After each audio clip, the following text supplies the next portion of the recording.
There's a base badge flash, don't take pics. Still the hanger got crap that can break physics. New spin tight with the same 10 lines, but the pilot can't sleep, sees the same 3 lights. Briefed in a room, this meeting ain't happened. Sign this paper, mine gets flattened. Flip that script when Coley goes live. Pull the tape back, play a slow rewind. Every little blur in the grain enhanced. Now the whole damn world in a trance like lights in the sky take over. Coley got the vibes, it's a takeover. Everybody in the club yelling, show us truth beyond disclosure. We want facts, we want closure. Hands up if you're tired of the cover. It's the sound of the secrets uncover.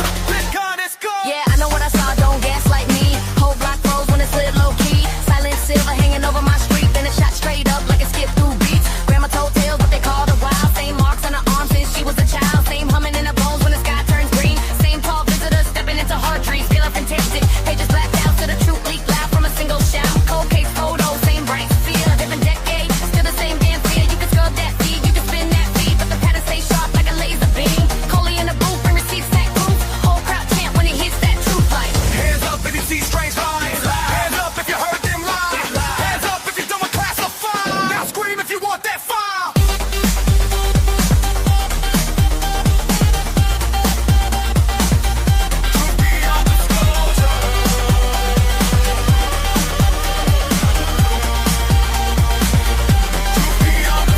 When I say color, you say UFO. UFO. UFO. UFO. When I say truth, you say let's go. Let's go. Let's go. Let's go. From the base to the base to the backbone, sighting in the jet can flip with a tic tac climbing from the dock in the lab with the metal lap in to the late night show where the story begins. This is our time, this our show. Turn it up loud on the Cynics radio. If you want that fire, better make that noise. Whole world sing with a million voices. Lights in the sky take over. Coley got the vibes, it's a takeover. Everybody on the game now show us to beyond disclosure. When the facts meet that curve, hands up if you're tired of the cover. This is the sound of the things that cover. To beyond disclosure. Beyond disclosure. Beyond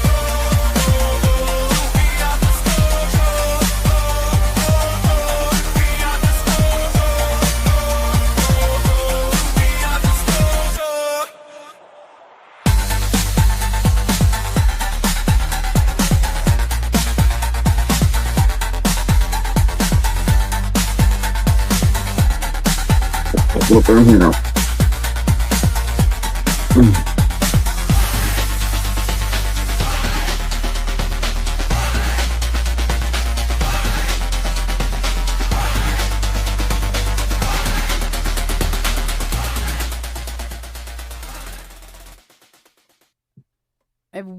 Welcome, Hey, everybody.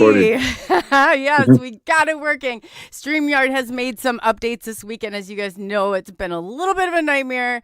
We've had some things go on, so we're together. We got our crap together back, and It's to be so expected, though. yeah, it is. It really is. We handled it well. I mean, like it's like pros. So anyway, I just wanted to thank everybody for waiting on us for a little bit of a delay, and it's so nice to see chat like popping. I was like, yeah, everybody's here.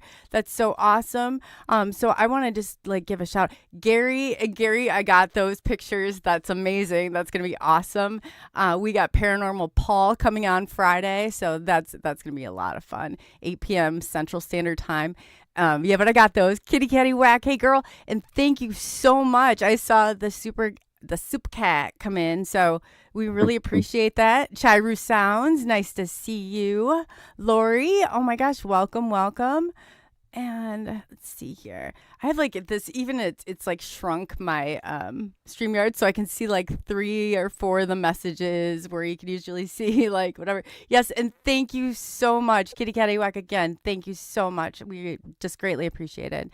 I don't want to miss anybody. I saw, let me see here. BMR, Bigfoot Thank Mission you, Gary, Rob, Lori yeah. Ladd. Oh yeah. Do you want to go from the bottom up? Spiritual Ascension. Hey, girl. And then if you hit him from Rodney's here. Rodney is in the house. Midnight Night Watchers. Hey, so nice to see you guys. Blazer had the best jokes last night. Oh my gosh, we even have a name. Kurt W75. So nice to see you. Andrew. Oh my gosh. Hey. Yeah, he had us cracking up. It was so funny. Did let's see, we got Panel of Bishops. Welcome. And I don't know, Rodney, if I'm seeing some new. This is awesome. Hey, if you guys have not already, hit that like and subscribe. If I can talk, subscribe button. And seriously, and that notification bell while you're at it. And definitely, Bigfoot Michigan Rob, go and check out his channel. He's got an awesome channel over there. I highly recommend it. D-Worm, hey. You were there last night for the. Yeah, that was so funny. Oh my gosh, it's over on MK Invasion. Do you see anybody, Rodney, that on your end I'm going through? No, lots of familiar faces. There is some new faces, and it's great to see this family growing so much. We're seeing Coley all over the place. She's so busy, you guys. You have no idea. It's hard to keep track of this girl. But, yeah. Rodney, no, I really appreciate, Rodney's, like I said, you're at the heart of this. You've been at the heart of this. And so, we are always glad to have you. Yep. I see Bigfoot Michigan Rob and 2 Midnight Night Watchers. Get over Chiru Sons. Get over there and say hello. And we got the lovely Cassie in the house. That's Rodney's wife, if you guys did not know. And did you see anybody that I missed? I hate to, you guys keep chatting. I think this is amazing. I just want to go through and if I did, I'm so sorry, and I will definitely make it up to you. But I'm going to throw this over to Rodney, and then I'm finished dropping the link live. As you know, I want to give our guests the biggest audience possible, so I want to get all this taken care of on the back end. So I'm just going to hand it right over to Rodney, and he's going to take it from there for just a minute. Yeah, this is another great night of Off-World Wednesday, guys, and tonight's guest is Beyond One's Beliefs. His experience is unique. We got many unique cases in the community. This one here is a little different. He's got lots of evidence. He's got DNA evidence. He's got pictures. He's got video. He's got an artifact. He's got a dog that is no longer here with us. We're all dog lovers. His experience started in the Cascade Mountains in the same year, 96, as the Virginia case. You guys are familiar with that, but his happened in October. And he's been through a lot. And we're here tonight to document what Jonathan Reed has gone through. We're going to keep it basic for you guys, so you guys that aren't familiar with him get to know who he is. But his experiences were very, very traumatic. People say they wish they could have an experience. You should really think twice sometimes. See if you're ready for it. These things change your life, and it turned Dr. Reed's upside down. There's nobody like John. I'm not able to bring him. We bring him out. There's John. Hey, how you doing? Hey, John. Thanks for joining us tonight. Sorry we had all the difficulties. We're gonna make that magic happen. No problem. Thank you for having me. Yeah. So yeah, you've been in the community for quite some long time now. How many? It's been 3 been decades. 30 years since my event happened back in 1996. So it's been a long time. Yeah, we got the 30-year anniversary coming up for you, isn't it? Yeah, that's for sure. But it's taken me around the world several times talking to other people who have had experiences and contact. And it's been a whirlwind, I'll tell you. It's been really, really something. And I appreciate you guys taking the time to let me share with you my experience. Yeah, well, thank you for taking the time. For many of you guys, Jonathan has taken the time. He's had himself a stroke, so bear with us. If you guys are familiar with him, he's still the same guy, but we're gonna get through this. And yeah, hey, I appreciate it. Sometimes my words get a little caught in the middle, but I come out of it. I've done really well rehabilitating, so I'm on the mend. And I appreciate the courtesy of you guys letting me speak to you. Yeah, you got a unique case here, and this all started in '96. And yeah, if you'd like me to kind of rehash the story, I'd be more than happy to do that for your audience that maybe doesn't know of this case. Yeah, there's a lot of people that aren't familiar with your case, even though you should be one of the ones at the top of the leaderboard. But well, I don't know about that, but all I know is it changed my whole life. back in the day, back in 1996, I was a doctor of psychiatrics for children, developmental psychiatrics in Washington State. I worked at the University of Washington Medical Center, and I had been there for some time. So you worked in psychiatry for children? Is that what you said? Yes. I was a children's therapist for 7 years. So I can relate to that. That's good to know. Okay, great. That's great. Anyway, I'd been doing it for a long time. I really enjoyed my career. Was, you know, spent half my life in school to get to the point where I was. And again, I just really enjoyed what I had to offer to people. And on this day, I took an afternoon off and decided to go for a hike in the woods with my dog, Suzy. I had a 7-year-old golden retriever who loved to go everywhere with me. I mean, she was practically my stand-up companion, and everybody knew her. Everybody loved her. She was a great dog. So we got in my Jeep. We took off in the afternoon and drove east to the Cascade Mountains, where we had been many times before, spending, hours walking down old logging roads and just enjoying the wilderness. This was, late in the autumn, so things were starting to change. The leaves were changing, and it was getting cooler in the afternoon, but it was still a great day for a nice hike. So that's what we were doing. We got out of my Jeep. We walked for about an hour down this logging road.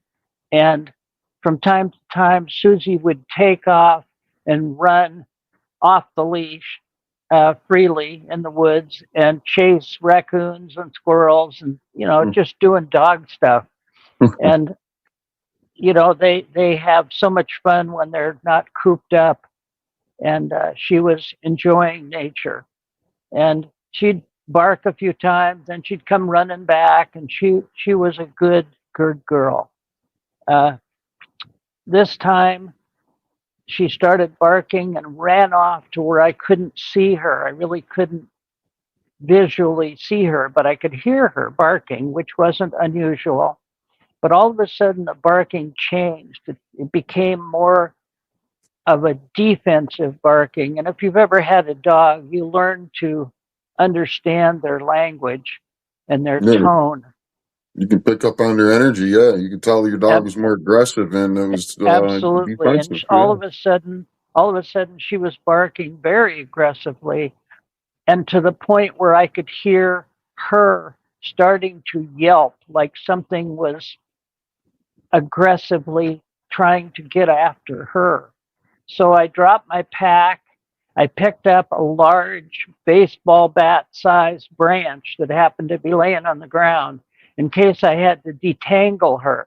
We have bear, we have wildcat, we have all sorts of critters in the Pacific Northwest. So I felt if I needed to untangle her, I wanted to have something to do it. So that's why I picked up the branch. I still couldn't see her. I couldn't find her, but I could hear this yelping and increasingly angry barking coming. So I ran forward, and there's a very heavy underbrush in this area. So it's very difficult at times to see very far, more than like 20 feet. And as I moved forward, knew I was getting closer to her, and I felt like I was coming upon something that was a violent scene, and I was concerned. I was very concerned. And I jumped through the brush about 5 feet and landed. And what did I see but my dog in the midst of a crisis being thrown by the throat back and forth like this, as fast as you could even imagine. She was being thrown by this creature. It was a dark canopy area, so it wasn't very bright. I had a hard time seeing exactly what I was looking at. but it was a creature about 4 feet tall, had her by the throat, and within seconds, he crushed her skull and her body fell to the ground in ash, like ash from your fireplace. Just an incredibly terrible sight. And I didn't know what to think. I had no time to think. I just took one step forward, took that bat and hit the creature as hard as I could in the head, hoping to stop this insanity. It was just terrible. It was just I bet. absolutely insane. I mean, people like to think that you wouldn't be able to phase one of these beings by hitting it with something, but you caught it off guard, and I mean, you have an adrenaline rush. I mean, I put myself in a position like which you could have been in. You'll do anything to save your dog. Well, exactly. And again, I didn't even have time to think about what I was looking at. All I wanted to do was stop the crazy action that I was witnessing, which I didn't even know what I was witnessing. So at that moment, I hit the creature in the back of his head because he had turned at that moment, and he fell to the ground. And in that second, I fell to the ground also with a crippling sickness. I mean, nausea, terrible diarrhea, no muscle control, absolute weakness all over my body. And that just contributed to the insanity that was going through my mind. I had no idea. I couldn't breathe. I felt like something was pressing on my chest. So I just laid on the ground for quite a while before I could even pick up my head and look face to face with what was laying not 6 feet in front of me. I can imagine it was being terrible. You know, I can relate to this too because I had a dog, Sophia, who I had for 17 years. And if I saw somebody crushing her skull, I wouldn't care who or what it was. I would grab something and yeah. Did you know? So you're saying like you didn't know exactly what this creature was. You I just had saw no your idea. dog was crushed and then it turns around and then, yeah. So you whacked it in the head. That sounds. Yeah. Let me just I would add have done the same. I would have done Yeah. the same. It was not a forethought. It was an unconscious act just to try to stop the insanity. First of all, I didn't know what it was. I had no idea what this little guy who was about 4 feet tall, gray, covered in a black suit from the neck down. I didn't know what it was. I had no idea. And I was, out in the middle of the woods and there was nowhere to go. There was no way to let up from this insanity, this insane move. And when I found myself laying on the ground, I was looking at something I had no idea what it was. Now, previous to this, I wasn't into science fiction or UFOs or ufology or anything at all. I was a medical doctor. I had spent almost 15 years going to college to get a degree to help children. So I didn't have a lot of time where I was really interested in science fiction or anything else. So my mind was as far from this as you could imagine. What I was thinking is, I'm going to die. My body was so in stress and emotional distress that I felt like I was going to die. And my concern at that moment when I was on the ground, how am I going to get out of here? I'm, 2 hours back from where my car was parked, my Jeep, and I had to find a way to get back there to be able to get out of the woods.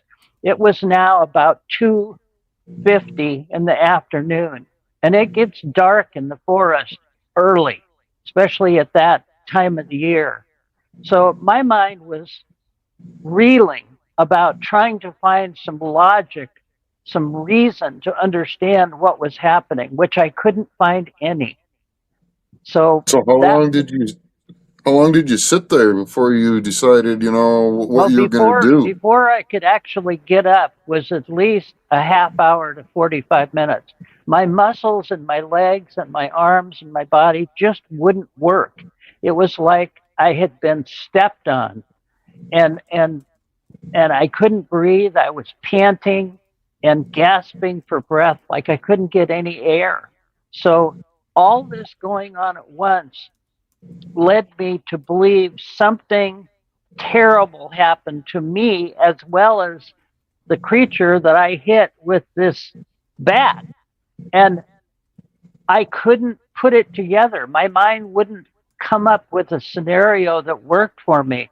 So what I did is I thought, okay, I have to slow my breathing down. I've got to find some kind of composure to be able to get out of the woods.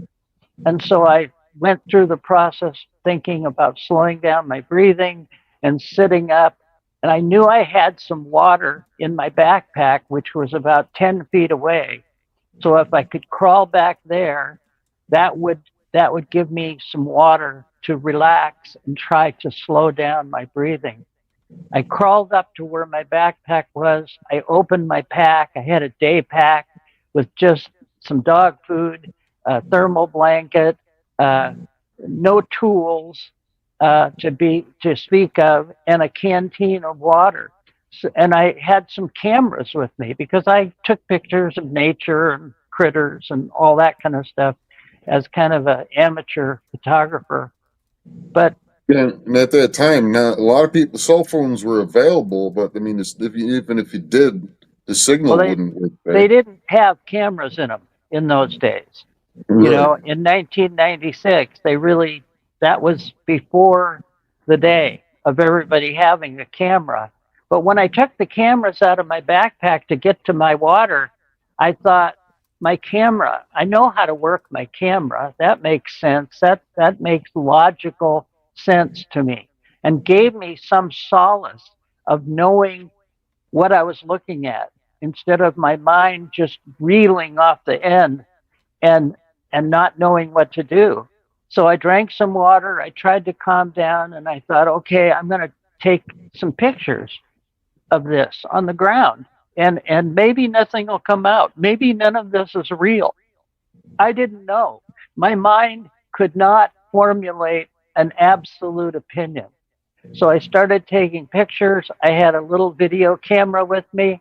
I took some video of the creature on the ground and of this other black humming object that was about 60 feet away that I called the obelisk. It was a pointed on the front and back end, no doors, no windows, no wheels, no landing gear, but nevertheless, it was 3.5 feet off the ground, not touching the ground, not moving. It was anchored to the air in one place. And again, insanity. Why is this happening to me? What is going on? I had no idea. Again, I took pictures, I took video, I took everything I had. And then I decided I've got to get out of here. I got to find a way out of here. And maybe I can bring somebody back to see this body, this situation. And I thought, well, maybe I should cover it up so that animals don't get to it and start to eat it or drag it off. So I had this thermal blanket, which is a mylar plastic blanket that you use in case you're have to stay overnight in the woods to keep you warm. And it's very lightweight. And I opened it up and I thought, well, maybe I can cover that up with this. And to be honest, I really didn't want to look at it. And as I started to cover it up, I noticed that I moved part of it and it was very, very light in weight. I mean, it didn't seem like it should be so light. And so I slid the blanket underneath part of it with my hands touching only the thermal blanket because I didn't want to touch it. I did not want to touch it. And as I slid under, I could see that it was light, and I actually kind of rolled it into this thermal blanket like a like you roll up a sleeping bag. And when I did so, I realized it's so light. It's incredibly light. I mean, it was like 20 or 30 pounds. And that was incredible to me, that something as big as a child that's, 7 years old or 8 years old could be so light in weight. So I How pulled the much did thermal your dog weigh that you were out there with? 80 pounds. 80 pounds. So this would definitely felt lighter. Yeah, absolutely. Yeah, my dog was a full-size golden retriever. Okay. And I just rolled the blanket up around this thing and tucked in. And I thought, okay, well, I can find a place maybe by the path somewhere and kind of hide it and cover branches. Well, there weren't any extra big boughs of branches. And this is right around the tree line in the mountains. So I thought, well, maybe I can find a place closer to where I had parked my Jeep. So I picked it up with the straps from my pack that I put around it so that I could carry it. And I just started to walk as best I could and stopping to throw up about every, 30 feet because I was a mess. I was just a terrible, terrible mess with sickness because it was crippling. And I walked and I thought, how am I ever going to get back to my Jeep? Because took me an hour to get to where I was. And then all of a sudden I noticed I was back where my Jeep was parked, which again didn't make any sense, but I Jonathan, was can we glad. back up real quick? Yes, Did you already find the link bracelet at that point when you were wrapping the being up in the blanket? yes. When I was wrapping the body up under some ferns that were close by, I saw this silvery looking piece of metal. In fact, when I first saw it, I thought it was like a soda can, like a bent soda can. And I looked closer and then I picked it up and it wasn't. It was just this weird piece of silver metal that had some black etchings on it. And I had no idea what it was, but again, I just put it in with the body and wrapped it up in the same package and brought it home and got back to my Jeep, was astounded that I had got back to my Jeep so quickly, got in my Jeep, sat in the driver's seat, and just sat there for a moment, trying to catch my breath and realizing my dog was not sitting next to me. And she always was sitting next to me in the car. And I looked in the rearview mirror and I could see the top of this silvery gold thermal blanket in the rearview mirror. And I knew something had happened. So I can't believe you had everything to keep yourself from bashing this thing's brains and more than what you did, honestly. So what you're saying is that once you got to your truck, you started to realize what had happened, or you kind of blacked it out, or how? Well, to be honest, Coley, my mind kept slipping back and forth to what was real, what I could imagine was real, and what could not have been real. I didn't want to realize that any of this happened. I didn't want to realize my dog was dead, because that was so mortifying to me that, she was such a companion for so long with me. I just didn't want to believe that happened. So I kept thinking, I don't know what happened. I don't even know at this point what's in the thermal blanket. But I know I'm back in my Jeep and I know I got to try to get home. And it's starting to get dark. And I just kept thinking, I've got to slow my breathing down. I've got to stop throwing up if I can. I even had to stop the car after I started it because of being so sick. Because I'd get out and I'd throw up again and again until nothing. And are you still recording at this point? Because you said you had your camera out at some point No, recording? no. No. No, nothing was being recorded or done after I carried the body back to my Jeep. I mean, I just had no sense of any kind of reality. I didn't know what to do. I don't know if you can imagine that, but your Well, mind. I was a therapist, so I'm trying to understand the state that you were in. So you know what I mean? Like I worked as a clinical therapist for 7 years. So I'm I trying was in an my mind. emotional wreck. What kind of, like, let's say, because you worked in, like, what diagnosis would you have put on that? Would you say you were like in shock? What would you say was happening right at that moment? Trauma, terrible trauma, Of and course. an emotional wreck, and my mind was reeling between reality and whatever else I saw happen, which I didn't want to believe. So, if somebody wants to believe that you are, falling into an insane trauma, that's probably a good explanation, because none of it made any sense to me. In my rational mind, there just was no rationale of what had happened and what was going on. And as a human, that's what we try to do. We try to rationalize what we've seen and what we've experienced. Well, none of this made any sense. None of it.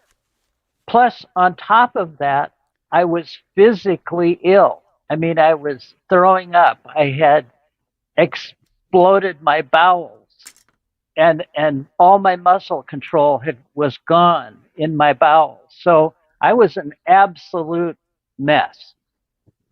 And all I wanted to do was try to get out of the woods and try to get home to where I could get some help, feel better. And on top of it all, the fact that I had seen my dog killed in front of me was unbelievably traumatic. I mean, that's like a child being ripped apart in front of you. I don't, I don't know what else to say about that. It's just such an emotional trauma that your mind doesn't even want to realize that it's happening. And you've But never had a nevertheless, dog it since did. then either, have you? Pardon? You've never had a dog since then either, have you? Well, I've had a lot of people share their dogs with me. I've never wanted to get another one because I've been nomadic in my lifestyle, and I don't think it's good for a dog to be, not have a permanent home all the time, and I haven't had that. So Yeah. to conclude the story, as far as what happened in the woods, I drove home. I thought about stopping at the ranger station. I drove up to the ranger station. It was closed. There was no one around. I got back in my Jeep. I got back on the road. It was about 50 minutes to my home from that point. I drove straight home and drove into my car port and just sat there in the car for quite a long time, not knowing what to do, what to think, not even wanting to think beyond what had happened. And I could look in the rearview mirror and I could still see the thermal blanket, the top of the thermal blanket. So I knew something had happened. I even had imagined that maybe my dog had gotten killed and I had wrapped my dog up in the thermal blanket. So my mind was reeling from one thought to another, really no conclusion made. But as I got out of my car in the carport, I thought, well, where am I going to put this package that's wrapped up in my Jeep? So I thought, well, my garage is right here, and I have a chest freezer in the garage, an older chest freezer, and I thought this is going to start decomposing unless I do something. So I thought, okay, well, I'll just set it in the freezer. So that's what I did. I took it out of the back of the Jeep. I walked in to my garage.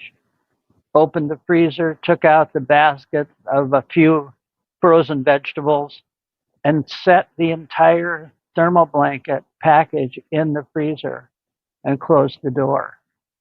And then I closed the garage door and I went in the house and stood in the shower for I don't know how long with all my clothes on, trying to peel off all of the situation that had happened.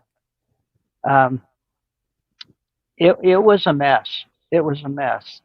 And I was happy to be home.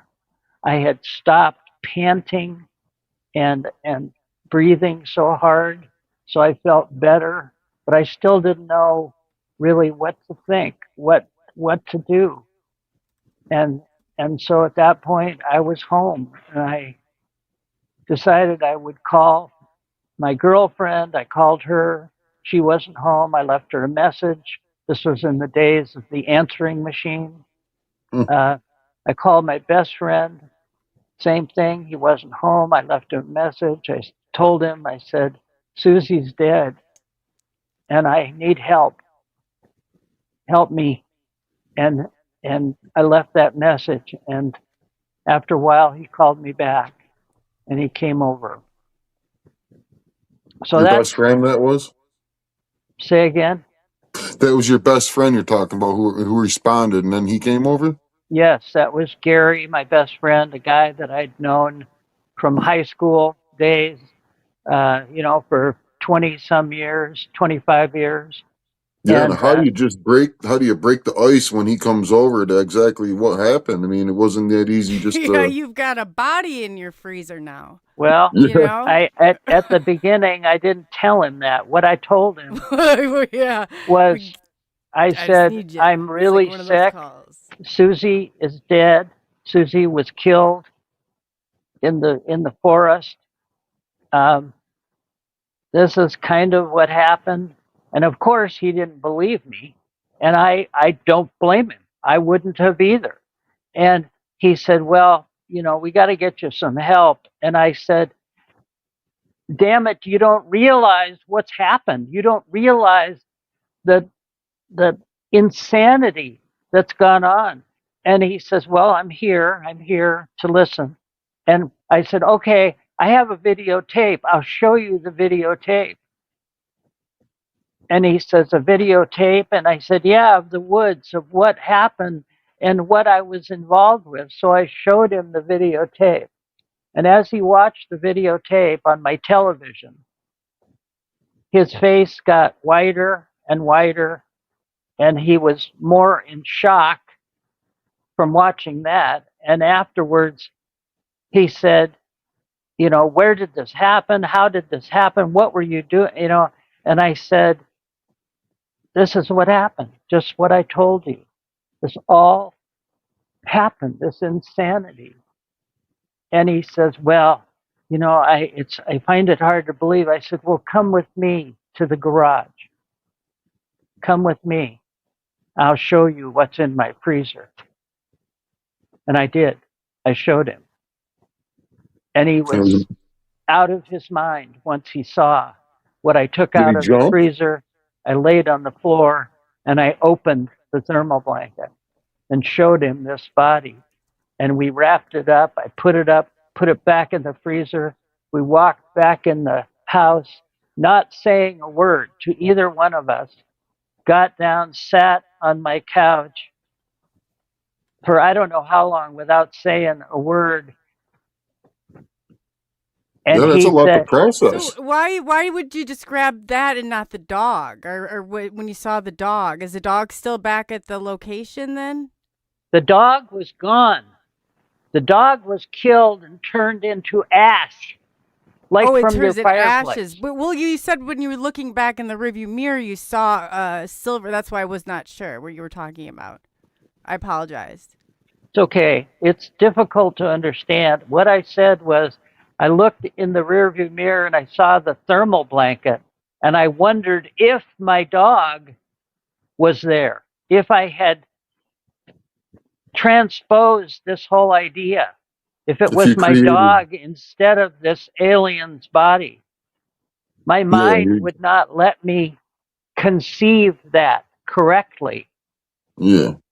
It was like creating a screen memory. You were wondering if you were created a screen memory that you actually killed your dog and wrapped it up instead of the being that Yeah. was in there. Right. And then with all the training you had, because you said you're a doctor in psychology, is that correct? Correct. Did any of that so I'm wondering, if you could kind of clinically break that down for me, what was going on at that time?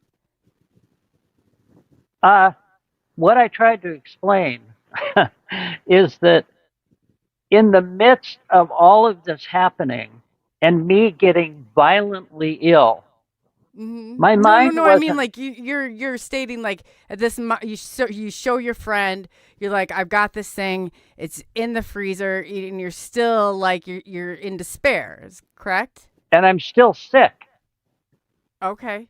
throwing up, Okay. no Yeah. control of my bowels or my bladder. I mean, just a mess. And I didn't know if I was going to die because of that. I was more concerned at that moment of my health and not as concerned with what was in the freezer because I didn't want to think about that. Thinking about that made me think about my dog being killed, your child being killed. I didn't want to think about that. My mind didn't want to go there. So, as far as clinically thinking about my own state of mind, no, I was not doing that. I was not analyzing anything at that point. It took me days before I could even process what had happened. This was not a simple situation. No, it's not. So how long did it take you to go back? So what? Well, it's you. So you and your best friend are in the living room. You just looked at this being and went back, and now you got to be discussing like, wow, where do we go from here? I mean, do Exactly. we? That's exactly what we were saying. And I said, I don't know. I have no idea. And he said, well, I think I know what this is. And I said, I don't want to know what it is. All I want to do is be able to deal with this rationally. And he told me, he said, well, I think it's an extraterrestrial. And I said, I don't want to hear that. He said, I don't want to believe that. I can't even believe what's happening to my body physically. I felt like I was exposed to like radiation. My body was so sick. Well, And I is only that came to that because? I only came to that conclusion days and days later that I had all the symptoms of radiation poisoning. Well, we did skip past a little bit where you approached the craft. Also, was that before you Well, wrapped Freddie up? yes, that was. I heard a sound. I heard a sound drifting through the air in the forest, and it was a low ebbing harmonic tone, so low I could almost feel it in my backbone, just a low ebbing sound. And I thought, well, maybe it's a hiker, maybe it's another hiker, which I could use the help. And so I stood up and I fell back down and I leaned against a tree and I thought, well, maybe there's a hiker coming down the path. Maybe they've got a radio or a boom box and that's the sound that's coming. But there was no one. And I got up, walked about 30 feet, fell back down, got up again, walked another 30 feet, and fell down a little ravine that was covered up by a lot of foliage. So I lost my footing and I fell. And as I fell against this black thing that I call the obelisk. It's a six-sided, blunt-ended craft. I've sent you pictures, and unfortunately, you're not using them. But it was three and a half feet off the ground, just anchored in the air, not moving, not movable, no landing gear, nothing, but anchored in place in the air. And I fell against it. I touched it, and it was cold like dry ice. In fact, it pulled the skin off the center of my hand. when I pulled my hand away. And I got up, and there it was, just there, sitting there, not moving. And it was like Again, shimmering. insanity. At one point, it started like shimmering and moving in a strange way. No, Was it that never moved. It it? never Didn't. ever moved. It never ever moved. Okay. Nope. And it was as black as black. It almost was like granite or marble. And it was just stuck in one place in the air. I mean, the best way to say it is it was anchored in the air. And I took pictures of it. I took video of it. I walked all around it. There was nothing underneath it. There was no foliage under it. I pulled some of the ferns and small bushes that were kind of under it away and took pictures of it. Still 35 millimeter pictures. I took video of it. You can see it clearly in the video. You can see it clearly in the photographs. It's like nothing I could have ever imagined. And what was it? Was it a toolbox? Was it a vehicle? It was small. It was like 12 feet long, 3 feet wide, and 2 feet high. So it seemed to be too small for some kind of a craft. So I've never wanted to call it a craft. But I don't know what it was. It never moved. The whole time I was there, it never, ever moved. And the next day, my friend and I, Gary, went back to find it, to see it, to drag it out of the woods if possible. And there was nothing there. It was like nothing had ever happened in that location. Even the plants and the ferns that I had ripped out with my hands looked like they had never been touched, like it all had either been replanted or I don't know what happened. But nothing was there. Nothing.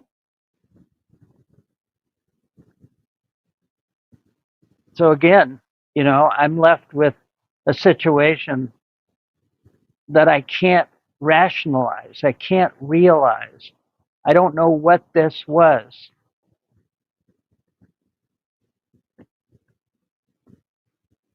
So that was my dilemma.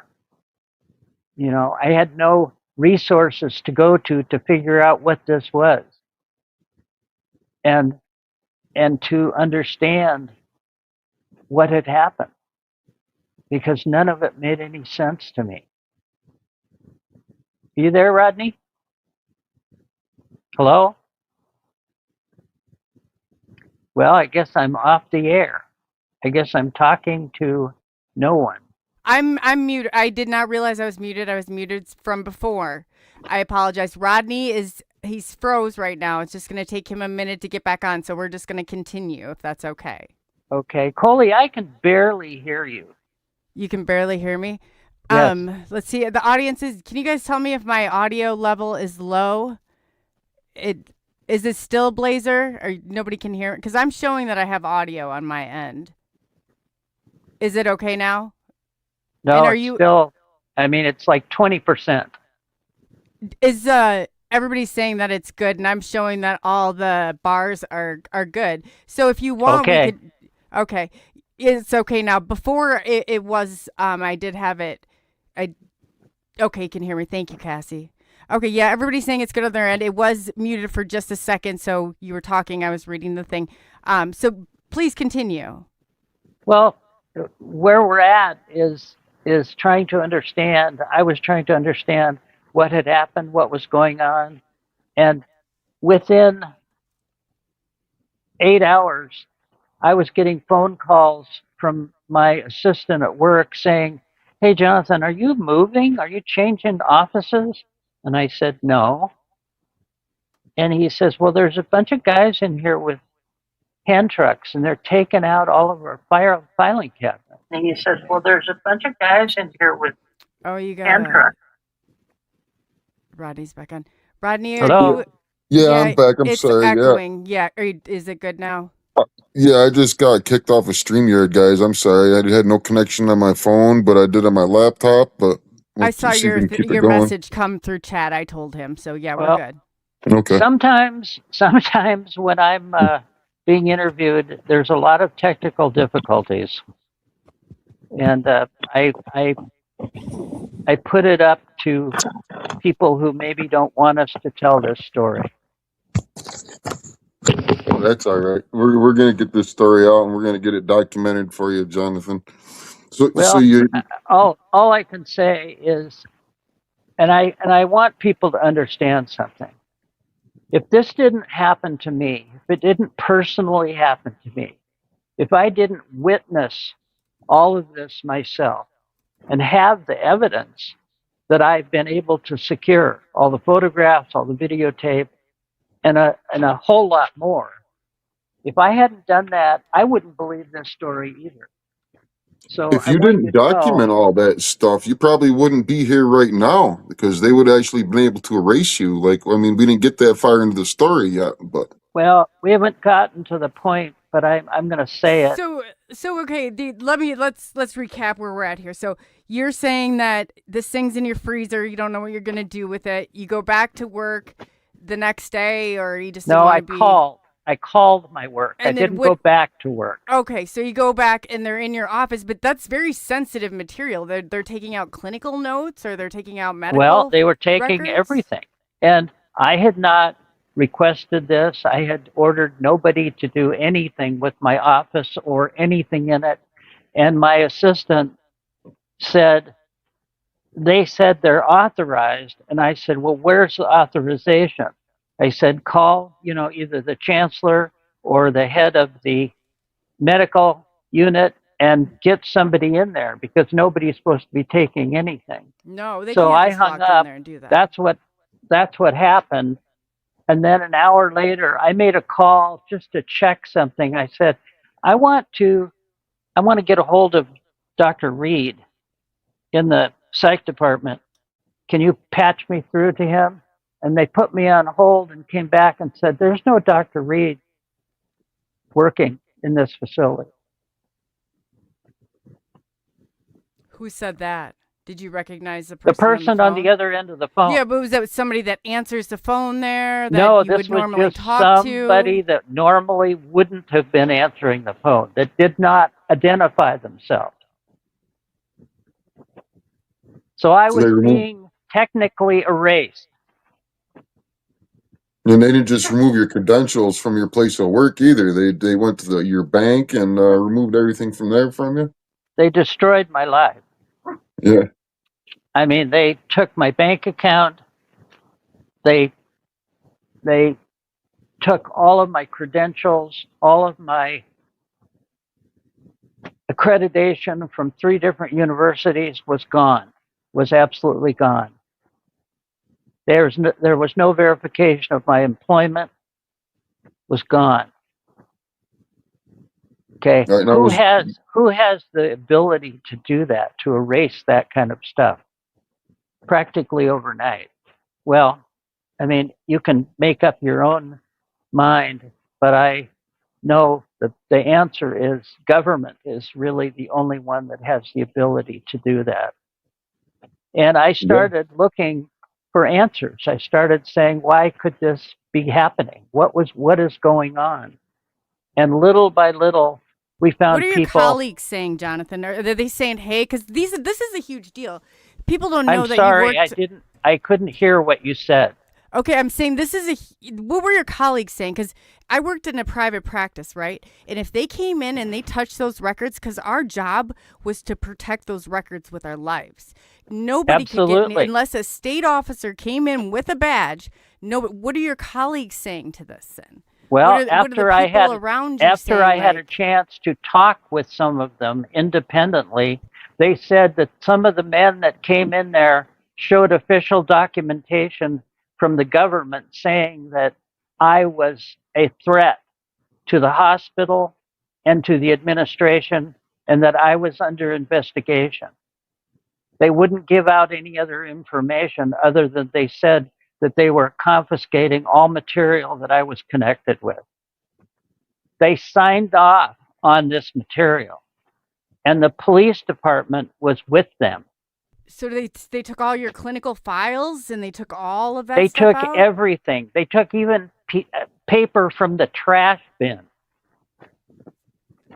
They took So- the fire files that were in I'm my just office. thinking in my head, like, I know my clients and I knew them well. Did you ever go to them and say, hey, can I get you to verify? You know, because if they've taken their records, my guess is you're not held and bound like you normally would be under a licensed or being licensed by the behavioral board, you know, in your state. I talked to everybody. They were also told not to review or mention the name of Dr. Jonathan Reed under the penalty of losing their own job and being prosecuted. Now, was that all going on while Coley, Freddie was? in 30 years, there are 14 people who are dead because they tried to help me. People who worked with me, people who assisted me, friends, members of my family, people who were in the community, the UFO community. I'm just They're saying, people dead. who are listening to this, if we have some verifiable information, that's going to help build your case. It's not going to help because there's a lot of things out there, Jonathan, that come against this, and I'm trying to give you a way to, hey, give us a reasonable explanation. Like, for example, Coley. your dog, your girlfriend says you're allergic to dogs, that you would never have had one. So it'd be really Coley. beneficial if we could see pictures of that, or we could see, you know, that's all I'm saying. It would Coley. help you. I'm going to tell you that when I first came out and talked about this, some people approached me, Colonel Wendell Stevens, Donald Ware, Robert Dean, Dr. John Mack, Dan McAvoy. All these people said, we want to build a case file of your story. We want to do the research and verify all these things and document all of this. And I said, well, a lot of it can be documented, but a lot of it can't. They said, that's okay. We'll do it. I said, great, let's do it. Dan McAvoy and a couple other people spent over 2 years walking in my shoes, getting to know me, my family, my community, where I lived, where I worked, believe it or not. We were actually asked to leave the hospital because one of the guards says, Dr. Reed, you know you can't be in here. Okay? They even said my name was not verifiable. None of my credentials were But verifiable. your name isn't Dr. Jonathan Reed. Yes. No. Yes. That's the name you go under. Your name's not Dr. Jonathan Reed. Yes, it is. I'm sorry to tell you, There's but yes, people- it is. Right, there's people in the community that say that your name is Jonathan Ritter. Yes. That's Why do they say that? because it's Jonathan Reed Rutter. Rutter. I used my middle name when I wrote the book, trying to isolate people and patients and other criteria so that I wouldn't bring this disaster into more people's lives. There's a lot of authors that make changes in their name. No, we're not saying that, but we were saying with your name that you were going that so people can verify. Hey, we could go to the medical board of health here and see. But No, that, you that was can't. No, you can't. It's not there, Coley. It's not. Either name. It's then you not would have there. you have paper documents of something. Then you'd have paper No, I documents. don't. Everything from my house was stolen. Everything was destroyed. Everything. So when you went to Mexico next, you had to be No, I like went smuggled. to Canada. I You went to Canada for almost a year and lived in my car and outside and with other people that would house me, that would allow me to live because I was being hunted like a Right. fugitive. All right, so you probably couldn't go across like regular customs. Did you have to I've been sneak shot in? 3 times. Did you have to sneak into Canada and not? Did you Yes, go through the regular yes. port? How'd you get in? Which I way did you walked take? across the border. There's all kinds of ways between the United States and Canada where there's no border wall, there's no fences, there's no nothing. And in those days, this is way back when, there wasn't an issue. Yeah, See, there still is. because you don't really know this case, there are huge amounts of situation that you're not aware of. That I people understand that. have investigated this, I and they've understand that. found I'm just trying multitudes. to help build your case here for you and give you, because I know what is said in the public. I know how divisive this was at the time it came out. It's really not that funny. I know how divisive this was. No, and I'm what's trying funny? to give you an opportunity here, and you're getting mad at me No, on no, the no, defense no. You're when mistaken. I'm trying to really help you to provide these answers for people. What she's asking, Jonathan, is how can someone you've never been able to verify your name, Jonathan Reed Rutter, but there Yes, are I have. people in. All Yes, right, I have. all right, yes, you are Jonathan Reed Rutter. You verified it. No, but yet you're not listening. What I have is I have verified it. People spent 2 years investigating me. They know all of these issues. They walked in my shoes. They knew my family. They got to know people I worked with. They went to the universities that I graduated from where there is no record that I graduated, but they talked to professors and other students. Could they write it down on a letter and we could see it? You could show everybody then. It was all verified, yes. Dan McAvoy has reams of verification. When's the last time that you stepped in the United States soil? Have you been back since you left? Yes, I have. Do you have Canadian citizenship right now? Is what you're saying? No, right? I don't. I have U.S. citizenship. They What, they invalidated my passport. Within the first 2 years, I hired a law firm to find out why I couldn't use my passport. They did. They got no answers. They said that I was a fugitive for unknown reasons, and then they basically said we can't release any other information on him because it's an ongoing investigation.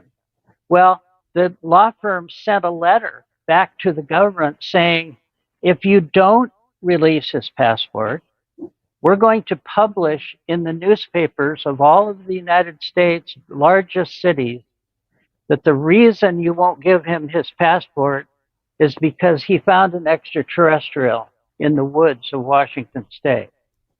I had my passport within a week of that.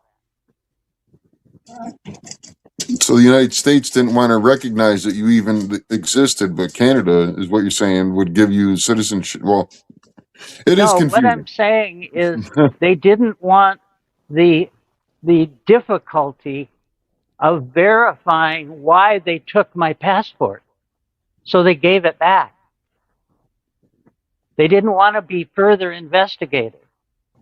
All right, we did jump ahead a little bit further than we needed to, kind of for where we were at. But so Where's can the we jump? body at? What Yeah. happened to the body?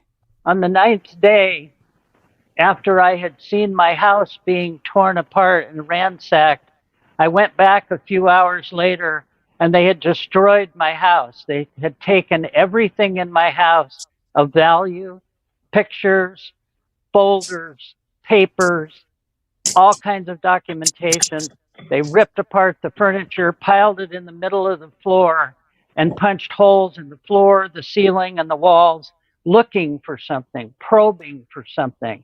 Took the toilets off the facility in the floor and just left it laying with water spraying everywhere. I went to the garage, They had taken a whole cord of cut wood. Now tell me what that is about. And taken the freezer, the entire freezer. So I assumed at that point they had the body. Well, they didn't.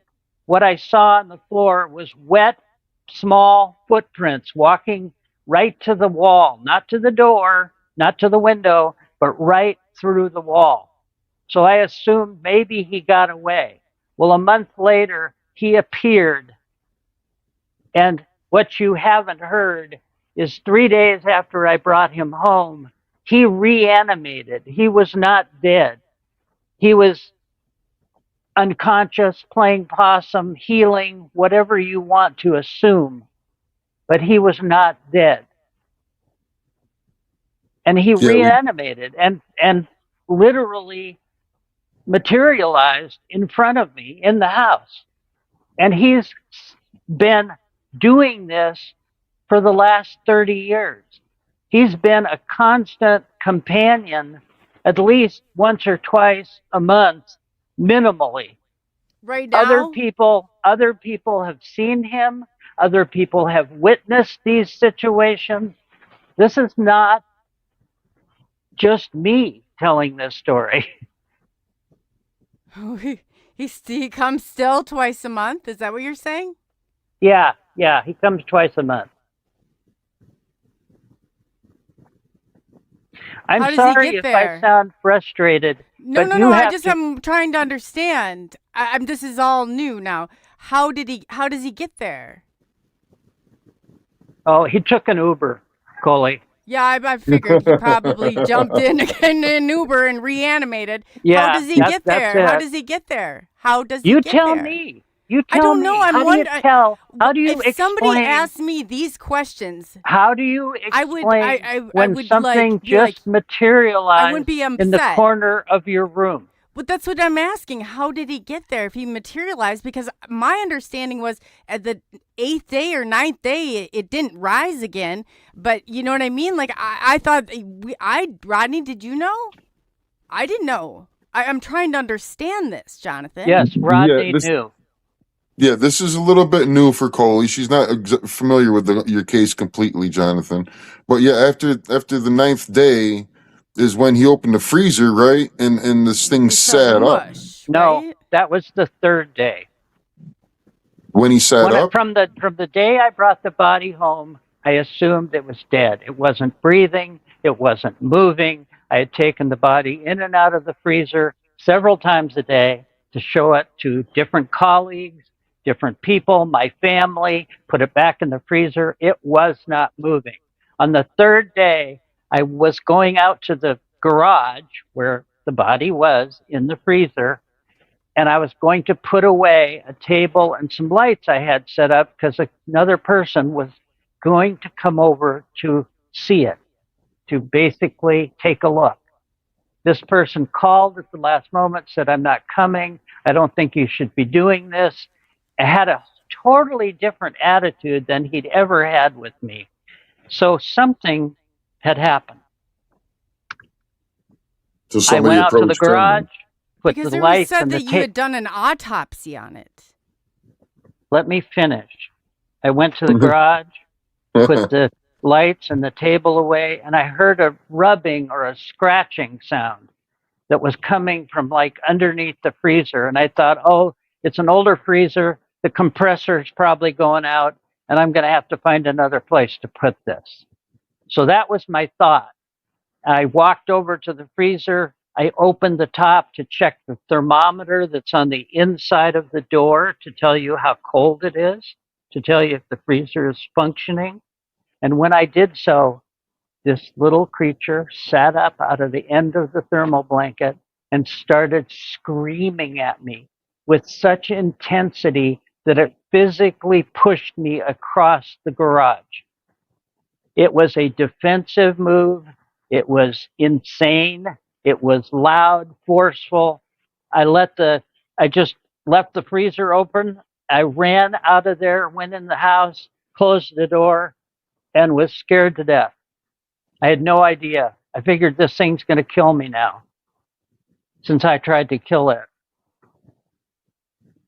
I went Yeah, back I out thought a few hours later, and it had kind of settled down. It had stopped screaming, but it was moving. I could see that it was moving really slowly, like it had been hurt, obviously, with a wound in its head that was 2.5 inches that had breached its skull.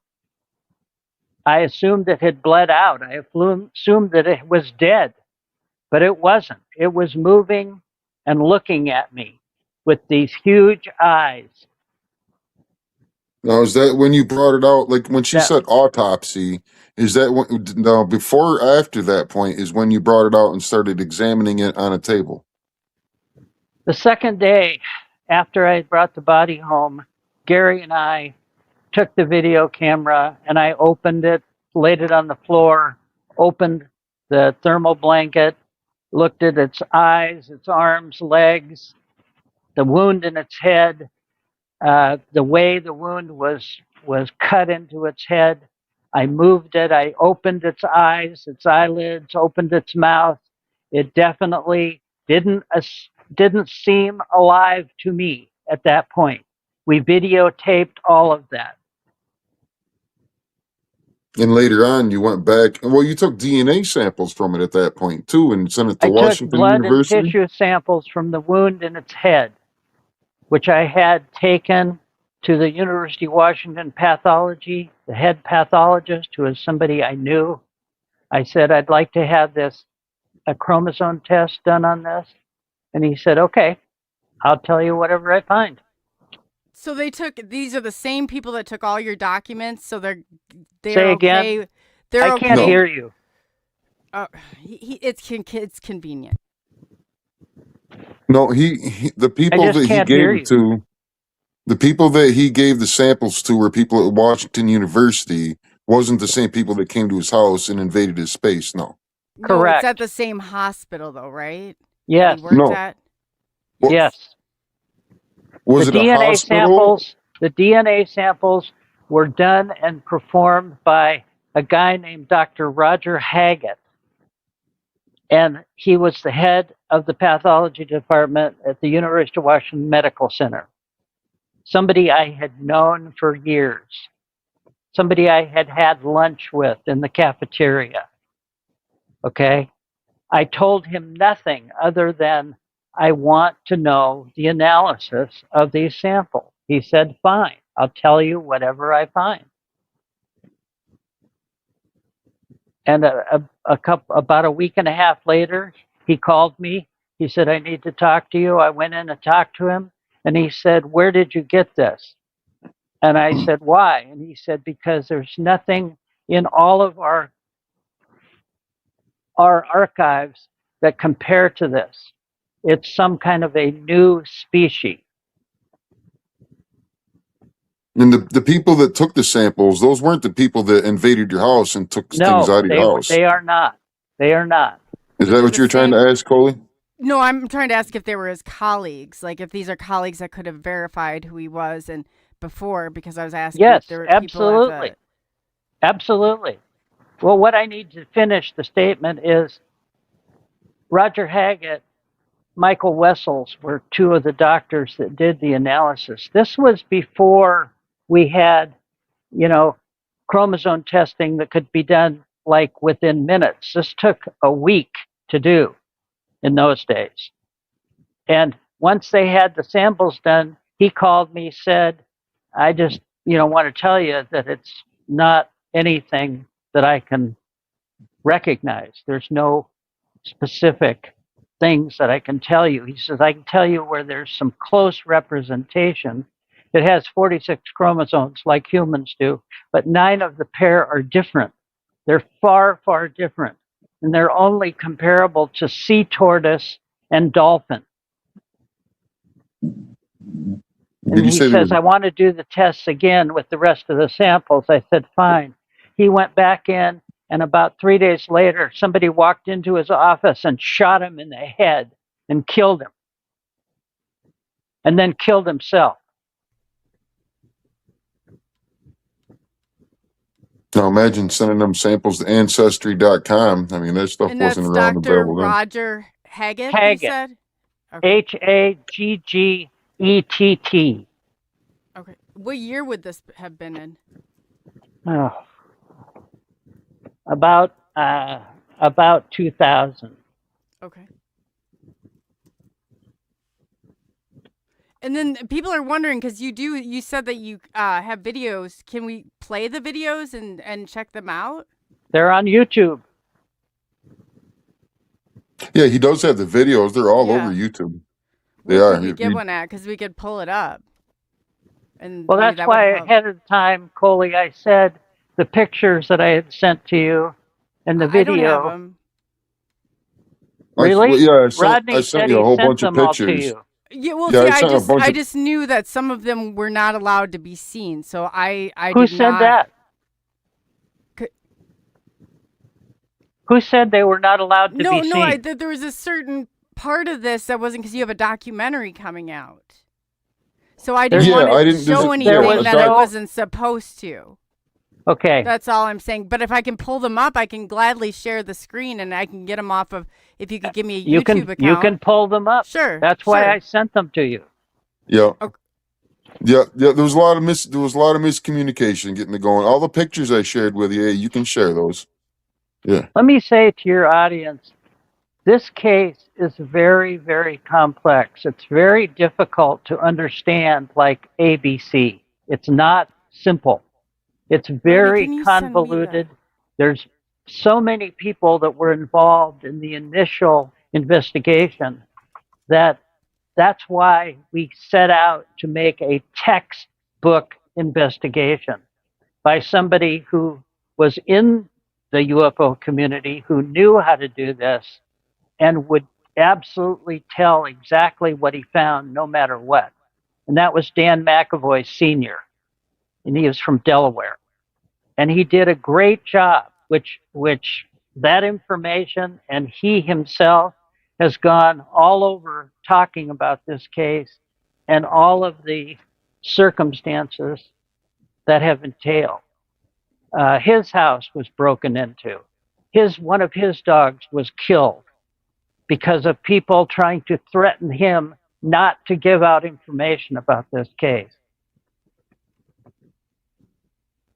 Like I said, it's so complex, it's difficult for people to understand.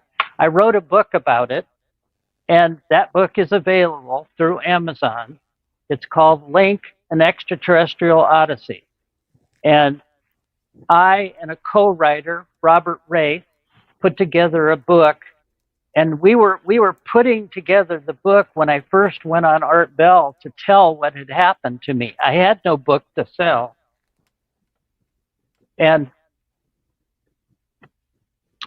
But the book basically explains all of the initial circumstances and how difficult it is to follow without a program, so to speak. So can you give me, Rodney, a YouTube channel and I could just pull those up and then I could show the videos and I can get the rest of them? I was just being cautious because I did not know how much of it was from like a documentary, how much of it would. There is a No, I didn't film. share anything. Anything I shared with you was not from the documentary. None of that Okay. was. There is a film coming out that some people for a couple of years have been chasing me around trying to get me to do a documentary. I finally did. And after, 2.5, 3 years, it's going to be coming out, hopefully within the next few months. It will be out on all the major, what do you call them? Like Netflix and iTunes and all of those major things. There's a trailer for it that will be released probably within the next month. It's called Contact in the Woods, the story of Dr. Jonathan Reed. It is what it is. It's a very different approach to looking at a very unusual situation, to say the least. I'm trying to find a good video for you. There's a lot of them out there on the YouTube that have his video of him recording the alien in the woods, and there's a part where you can actually see it blink and it closes its eyes slightly, maybe on the table. That's what you're calling an autopsy, but it was never an autopsy because I never cut into the body, so I didn't have to. It had a hole in its head. But it was a lot. Is that when it snapped? That's where I'm getting confused. Is this what day is this? Like, was it snapped too, or was it still dead? Or you thought it was dead, or was I brought it repairing home itself? on day one. Right. This is 3 day days what? later is when I noticed it was alive, Okay. and 6 days from that point is when the freezer in the body was gone from my garage. A month later, the body manifested in the room in the corner of my house where I saw it, and it walked over to me, and it was the same little creature. And since then, he won't leave me alone. I think I've become his pet project. So for if he 30 visits years. you, if he visits you regularly, like maybe 2 times a month, what kind of things, if you don't ask him how he got there, what kind of things do happen? Oh, he speaks 99% telepathy. He's inside your head before you have a chance to even recognize what's going on. All of these things have been discussed in other interviews in detail. So this isn't anything new. It's just out of context of the timeline. But he's talked about all kinds of amazing things, including his own life, his own existence, where he came from, what he's doing, how he was engineered instead of being born. He is a hybrid. Is this a good video? Will this Is explain what a it? good video. The one that's on here? I don't know what you're talking about. Oh, can you not see what's on? No, Rodney, I can't see anything. Are you able to see, Rodney? Yeah, I can see it. Yes, Yeah, that's the one you're calling an autopsy. I call it just a topical examination. That's where I opened the thermal blanket and recorded what was in there. yeah. I was trying to find a good one of when you were in the woods. I've got see- people screaming at me because it's really unfortunate that you guys don't know the story more. No, but we're trying to help everybody know the story more. There's so many conflictions. Like if you go to research this, There's or you go, only a confliction in your mind. no, This no, story no, has no, no, been no, told no, for no. years, Coley. That is not true. I remember all this coming out. I'm trying. People you? in the audience are asking questions. That's why I'm asking you, so you can help them to understand, so we can understand. Okay. Ask me the questions they're asking, and I'll try to answer them. Okay, everybody, can you please put your questions again? And I will try. We'll try and go through this in caps so that Jonathan And again, can ask them. I realize Answer them. how difficult this is for people to understand. I do realize that.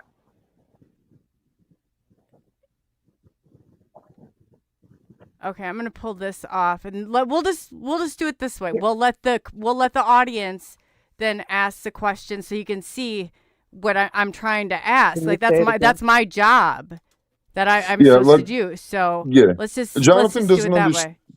Well, Jonathan, I don't think goes out on these apps and looks himself up to see what people are saying about him. Because if you do search a search on your name, Jonathan, it does say alleged. It does say different Of things course trying to it does. debunk you. Of course it does. Yeah. It always has. I've also given all of my evidence and all of my story in length in 4 hours to the congressional panel that was reviewing evidence of extraterrestrial life and UFOs. So I've presented that. Yeah. Yeah. But when you do a basic search, if somebody never come across you, that's what they'll find. So they do got to compare their sources and where they're looking That's right. to, yeah. And most of the time, my answer is usually people need to understand the chronology of the story. Yeah, we did jump around a little bit through it all, but And basically, that's why we wrote the book. And yeah, my co-author is also one of the people that has been killed, Robert.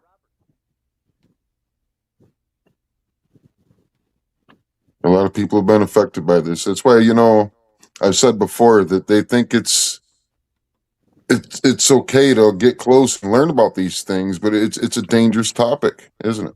Well, it can be, and I've tried to make it as simple as possible for people to understand. That's also will be coming out in the documentary, which will shake the foundation that everybody thinks about regarding extraterrestrial life. Okay, here's a question from Andrew Rollins. Do you think that, excuse me, that the being was made and not, it's kind of born? Yes, he was engineered. He was not born. It was kind of, for some reason, it was kind of breaking up, yeah. And people are wondering if they could see a picture of Freddie. You've got him. I sent him to you. Yeah, you can share any of the pictures I shared with you, Coley. You can put up. Are those the ones are they in the chat that we have on Facebook, or are they in my phone? There, I'll I pull sent them them up. to your. Yeah, I sent them to everywhere. I sent them all to Okay, Messenger, I'll and I pull put the them in a messenger text right message. now, and then that way Yep. we can just get this. Like I said, I did not want to. And I hear you kicked out Holly Hunter, What? somebody that was helping me explain things in your messaging. You supposedly kicked her out. Holly's one of Jonathan's close friends that was in the chat. She's a team member. She's one of Yeah. my team. We And didn't she's know what was going on because she was jumping on everybody that was trying to ask questions. So we didn't know if she was with you or not. So I don't find this funny, but let me pull this up really quickly. This is like a not a normal response to something like this, and it's bothering me. But I'll be right back. Rodney, yeah. this is the problem that this case has come against time after time, is when people don't understand the chronology, or they don't understand the amount of complexity to it, they just can't follow it. And I totally understand. I totally agree.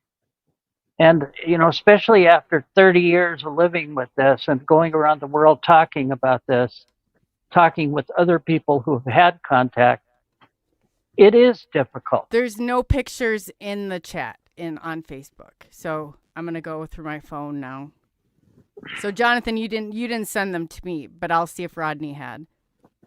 Yeah, I sent them to you, Coley. Yes. Yeah, I'm just saying they're not in Facebook chat, so I'll have to pull them up. I'm gonna email them to myself here really quick, and then we'll pull them up. Anyway, I apologize to your audience for not having more of this information readily available. The pictures are part of the evidence. They were 35 millimeter, genuine, still camera pictures with negatives that have been verified and authenticated by Kodak, by professionals. Mr. Art Bell, who was the first radio personality who told my story, did his own investigation of the pictures and the video and the equipment used. People say that actually right now, just recently, Y-Files did a cameo on my case, indicating that it was done by either the videos were done either by a professional, what do you call it, Rodney?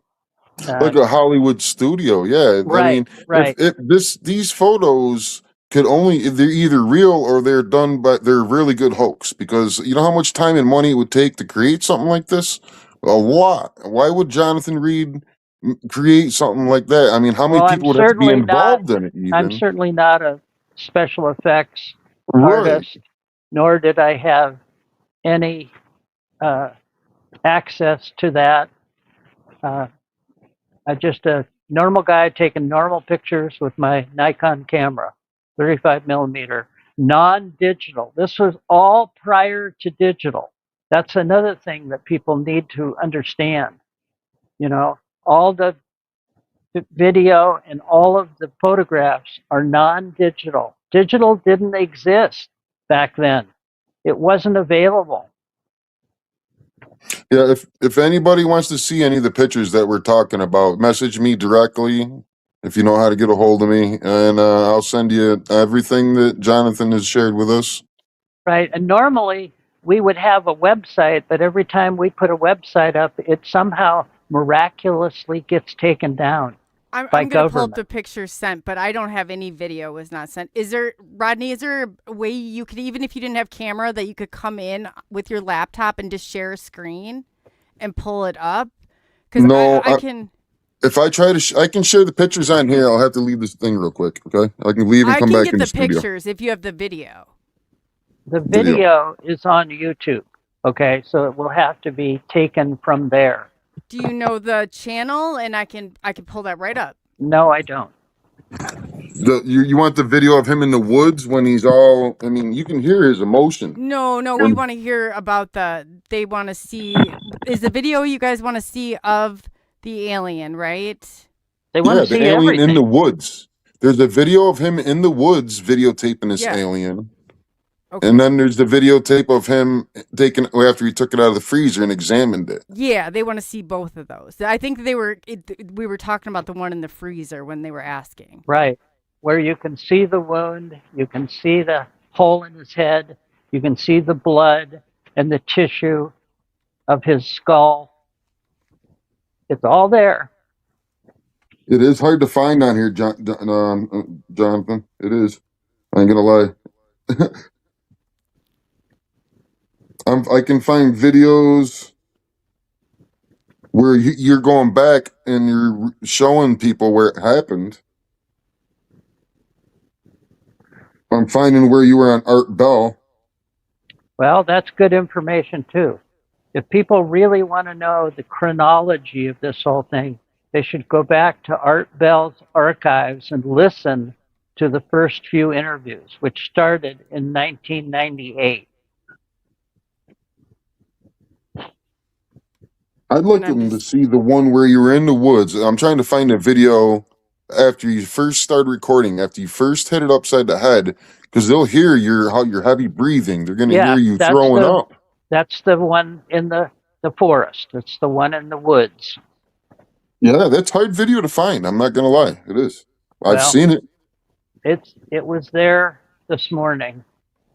But Do you know I what don't know channel had it up or who you would have given it to that they would put it up for you? I don't know the exact location. I'm sorry.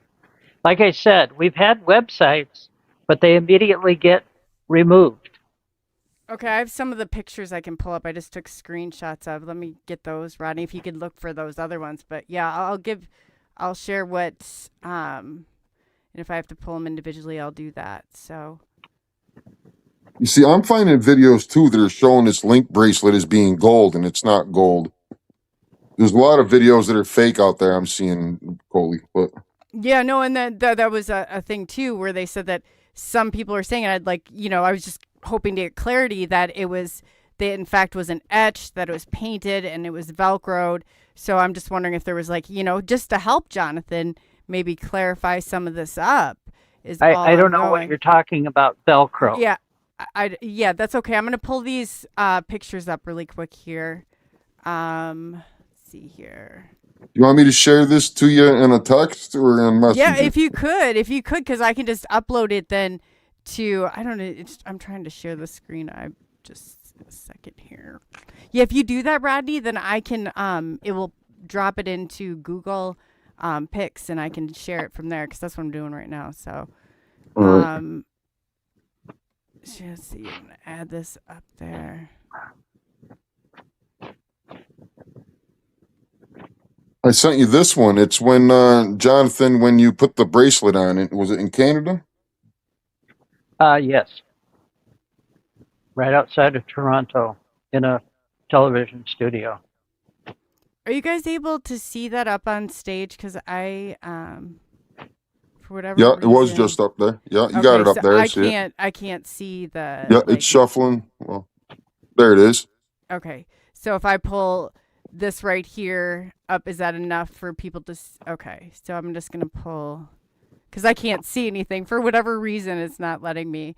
So this right here, as you're saying, was the craft that you got, Jonathan, in the. First of all, Washington. I can't see it. Yeah, he can't see. That is the craft there. Yes, Yeah. that is the craft. That the black. So is that just out there hovering? Was that That's it. Yep, how 3 feet many? off the ground. And I have video of that also, walking around it. And when did you take that video? How many days would that have been into it? That was the first day I encountered the ET in the forest. Okay. Let's see here. The day that I hit it in the head. And I think this there's a picture, 4 pictures of who I call Freddie. I gave him a name. Okay, let's see if we can pull. Yeah, that's Representative Tim Burchett. Yeah. Yeah, I know he's tied in with Tom Reed. Let's see here. So this is him right there. What would he have been laying on? The thermal blanket. In your garage on a table. Yes, on the floor.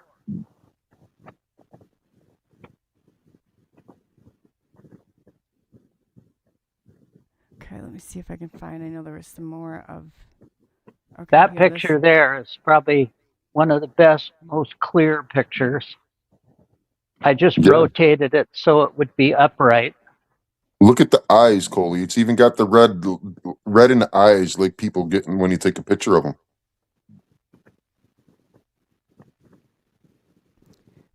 You know how red shows up in the old pictures? Your eyes used to turn red. They don't do that in cameras anymore. Not digital. But, okay. Did it had a red eye? Is that what you're saying? No, I'm saying when people take pictures, it shows up red in their eyes. Back when we had film. Oh, I get what you're saying. It's the reflection. See the red of in its eyes. The back in digital of your pictures, eye. that don't happen. No, but it's like something outside of its eye. It's definitely not. I don't think that's a part of its eye because the other one doesn't have it. It looks like it's almost like something laying on top of its eye. But I was looking before to see if it had, because it's pupils. Because that usually you don't see. ET with it's usually anytime I've seen it, they've had the black, but I've heard before. So that's why I'm trying to look at it closely. Zoom in on the ocular, on the eye part there, right where you can see his eye good. Now, do you see how it's sunk in on his eye? His eye cavity is actually quite a bit bigger. If you look at the picture where my hands are pulling his eyelids open, you can see the inner workings of his eye. So there's a picture where you're opening his eye. Let me see if I can find it. Yes. Okay. It might be in the collage picture, one of the collages. I'm looking. Because I literally just grabbed screenshots when I saw it. I thought that's okay, Coley. We're making it work.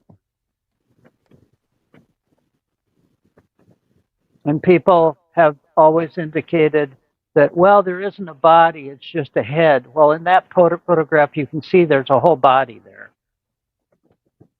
And you can see the black uniform he was wearing in that top picture. Right. I tried to cut that off with an X-Acto knife, and every time I cut it, it just closed itself until the third time I cut a 6-inch slit in it, right in the center under his chest, and it just closed up and wouldn't allow the X-Acto knife to be pulled down again. So it wouldn't allow it to be cut. So the suit is intelligent. And in 2009, NASA released some information that they had discovered and created a new fabric that was self-healing for their spacesuits. Remember, I Probably took some. these pictures in 1996. It's probably some kind of nanobot technology. Is that what was in his Well, DNA? possibly. But, there's also another phenomena. Since he's been conscious, I can no longer record him on videotape or film. He can't be photographed. There's a technology from the suit that somehow removes the ability to take a picture. It totally fogs up or doesn't resonate or isn't recordable. And I've talked to people all over the world who have seen and tried to take pictures of them in the same respect, and they get the same reaction. There's no recordability if they have the black suit on.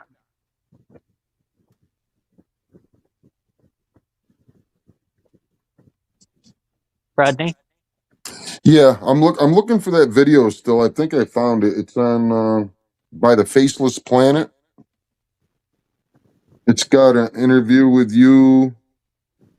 It's one of your first ones. You're in a car, and I think that one has the link to you being in the woods. There's a few YouTube channels that have covered you very extensively, for sure. Well, as much as the videos have been put up, they're also taken down. And of course, nobody knows why they're taken down or who is, the culprit of taking them down. But basically, we know they don't want this information out. Nobody has ever wanted this information out. And they'll do everything they can to disprove it and make it unavailable. But, I'm no longer trying to prove this at all. I know what happened. The circumstances have been investigated and proven who I am, what I am, where I went to school, and just the fact that my credentials are no longer there doesn't mean I didn't go there, because the professors that taught me have verified that. Some of them are not dead, but Dan McAvoy has this material that was all founded when I first met with Wendell Stevens, Don Ware, Robert Dean, and I've done interviews with all of them, and also John Mack, Dr. John Mack. Do you have those? Would those be on YouTube? Those interviews? They should be. They should be. I'm gonna ask the audience. Hey guys, I know that you guys are really proficient with YouTube. Could you do because I'm coming up empty-handed. Can you guys, somebody in the audience, one of the branches, do a search yourselves too and see if we can't find these so we can get them out there and see what's going on?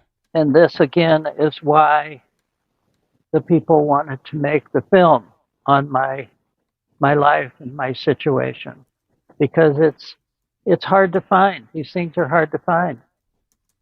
And if you don't Dr. Jonathan Reed, do you have them that you could send to my to Facebook really quickly and I could share that? No, I don't.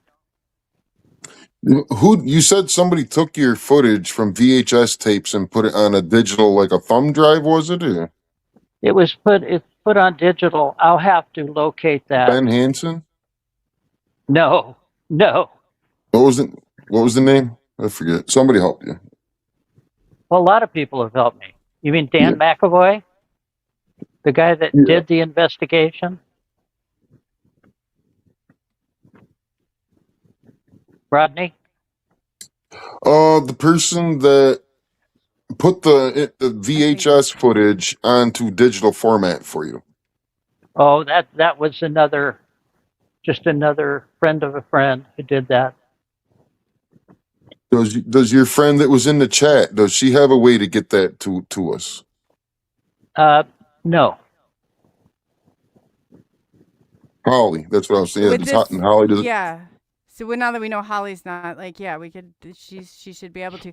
Is this right here? Any of this? Like I see the craft, then I see.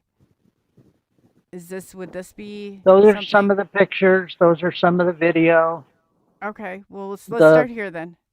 The Odyssey Link website is no more. It's not available. It's been taken down. Who was that? Your link?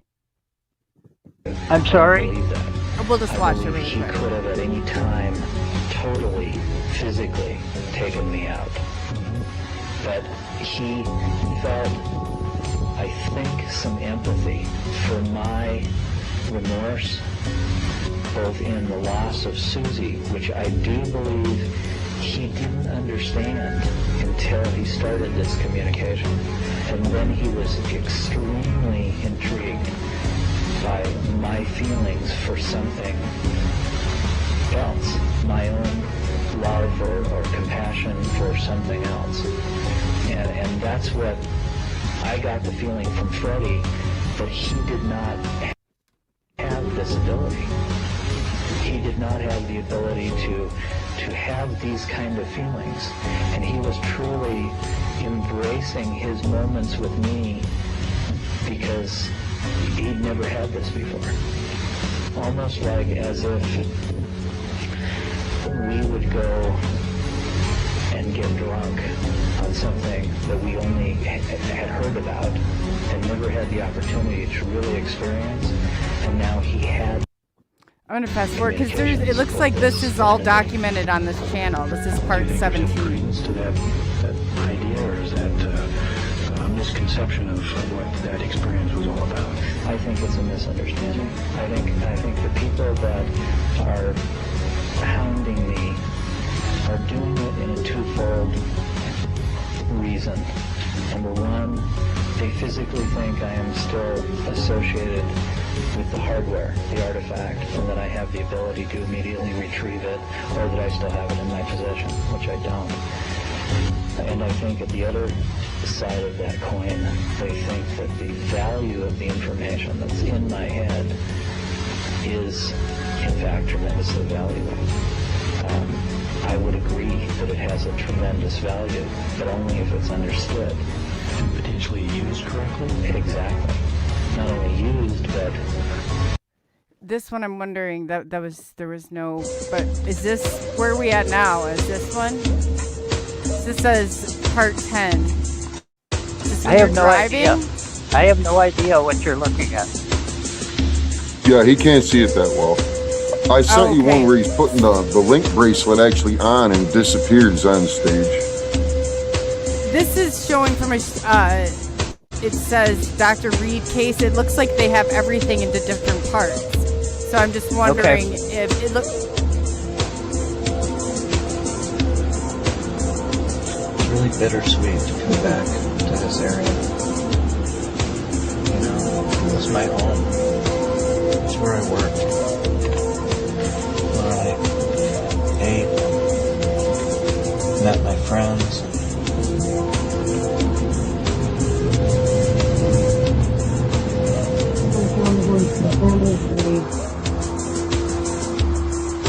You found it? Yeah, it's in the family study. Thank you. I'm looking.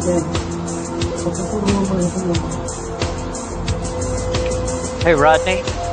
Yes. It's inaudible what you guys are talking about. So to me, Okay. Your audio is not that good. But yeah, I'm sorry. It was just showing There is him. a video. Oh, can you still see it? Because I'm saying he's got a camera right here, and it looks like he's going. And thank you so much, Benno. Thank you so much for the super chat. Yeah, that's when he went back and revisited the site and was explaining to them what happened. Okay. So let me go. There's like part 11. They go all the way through. So part 1, but this must be. I don't see any. Yeah, was there's all one done. of them in there that that was shows all you. done about 2005. Okay, let's see here. There's Rodney, one that's titled Dr. Jonathan Reed, the Link Artifact Video. Okay. Or do you have it? Do you want to pull it up? Or is it on this? I sent it to you on Messenger. Okay, let me pull up It's Messenger a then. 3-minute video. That's when he put the artifact on and he went invisible on Canadian TV. Okay, let me check this out. I'll pull it up real quick. Thank you so much, Rodney. I'll get that pulled up and that will help big time. Because I just couldn't find anything. Where he went back. It's on the 9th day after YouTube channel. I see the link artifact. Okay, so I'm gonna pull this up. And I saw Cassie had sent something too. So I'll go ahead and let me share this really quick. Okay. The link to the video. The link you sent her was the autopsy, the examination? No, that was just a link to the page. Yeah, that was just a link to the page that she sent you. Yeah. Oh, okay. Yeah, I got you. The one I sent you, though, Dr. Jonathan Reed, the link artifact video is a good one. Perfect. I sent you the one with the... Whoever's helping, thank you. Oh, you're welcome, Jonathan. Oh, it's Cassie. I see. Yep. Thank you so much.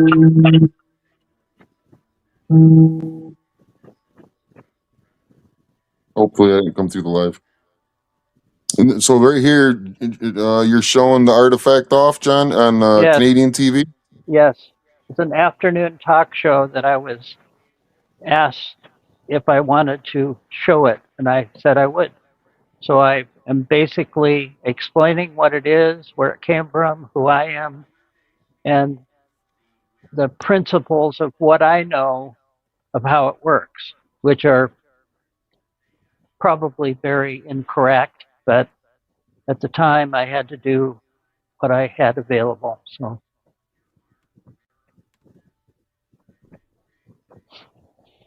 every time I've ever taken this device out, I figured it was the last time, because I figured I'd either be killed or it'd be stolen.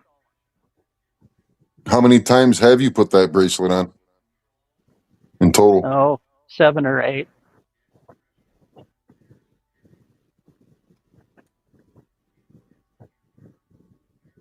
And what happened when you put these on? Is this the first time right here you ever put it on, or how many times? No, it's not. At this point, I had done it several times previous to this. That's why I was explaining it in detail of what it feels like, what happens when the pins penetrate your arm into your muscle, into the nerve, and what it feels like, that there's a great thrombosis that happens inside of your body, almost like you're having a heart attack, that emulates all out to your extremities until it starts to take hold. Now, I believe that this device is like a cell phone in that you're just communicating with the people who own it, who operate it. You're not operating it. It has very little to do with operation other than they're saying you're going to be taken. Yeah. Why is it the video so... Because as soon as it starts to function, all video and all electronics start to distort. No, but it was distorted before. That's what I was wondering about. Actually, it wasn't. If you watch it again, you'll see that it doesn't start distorting. There's like lines all over is what I was saying. Yeah, he's saying the bracelet interferes with it. That's when the point when it started interfering like it is now. Yeah, well, obviously. The video I seen, it showed a nice flash of light. Oh, okay. Because do you see what I'm saying? Like it's showing lines through so it's hard to see from the start. I'll show you what I'm talking about.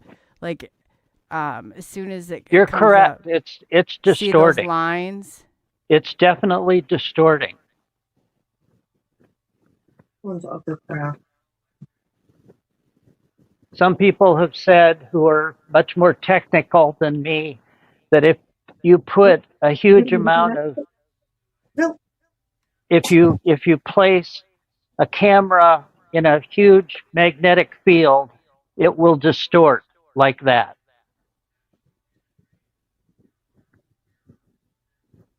We all know who that is. Yeah, well, he's not talking about me.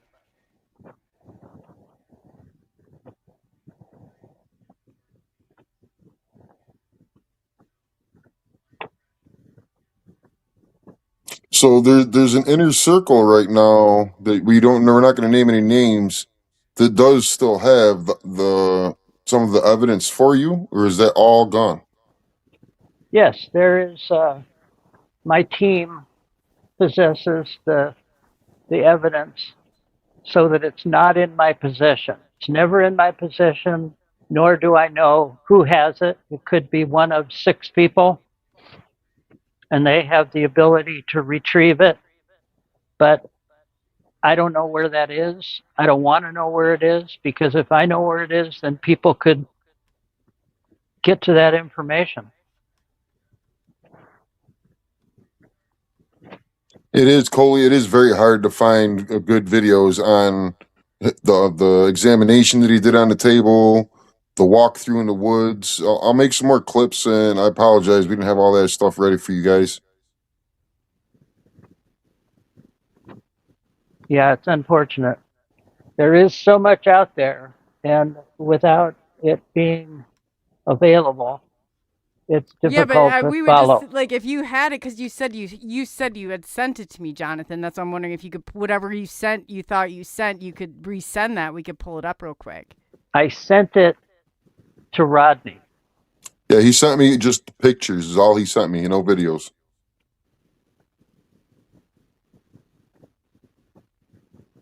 So you're not very tech savvy. You don't keep I these am not videos. tech savvy at all. I'm lucky if I can do email.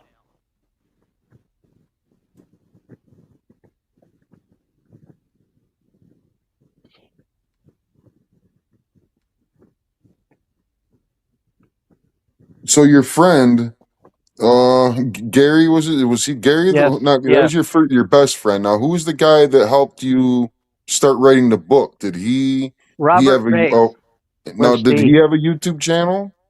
he did, and it got taken down often. And Okay. he's dead and no more. He's been dead for about 4 years. Gary is dead.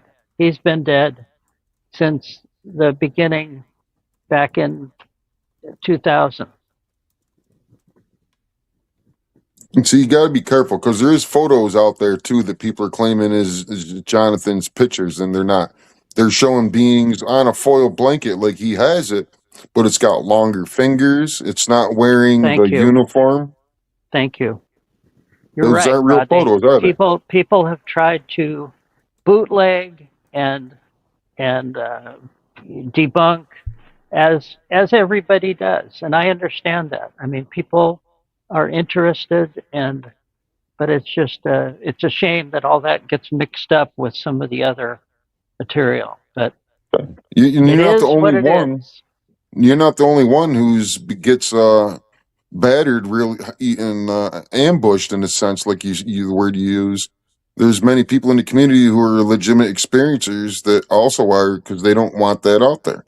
We're living That's in a right. time now, though, where we're closer than ever, and everybody knows that this phenomena is real.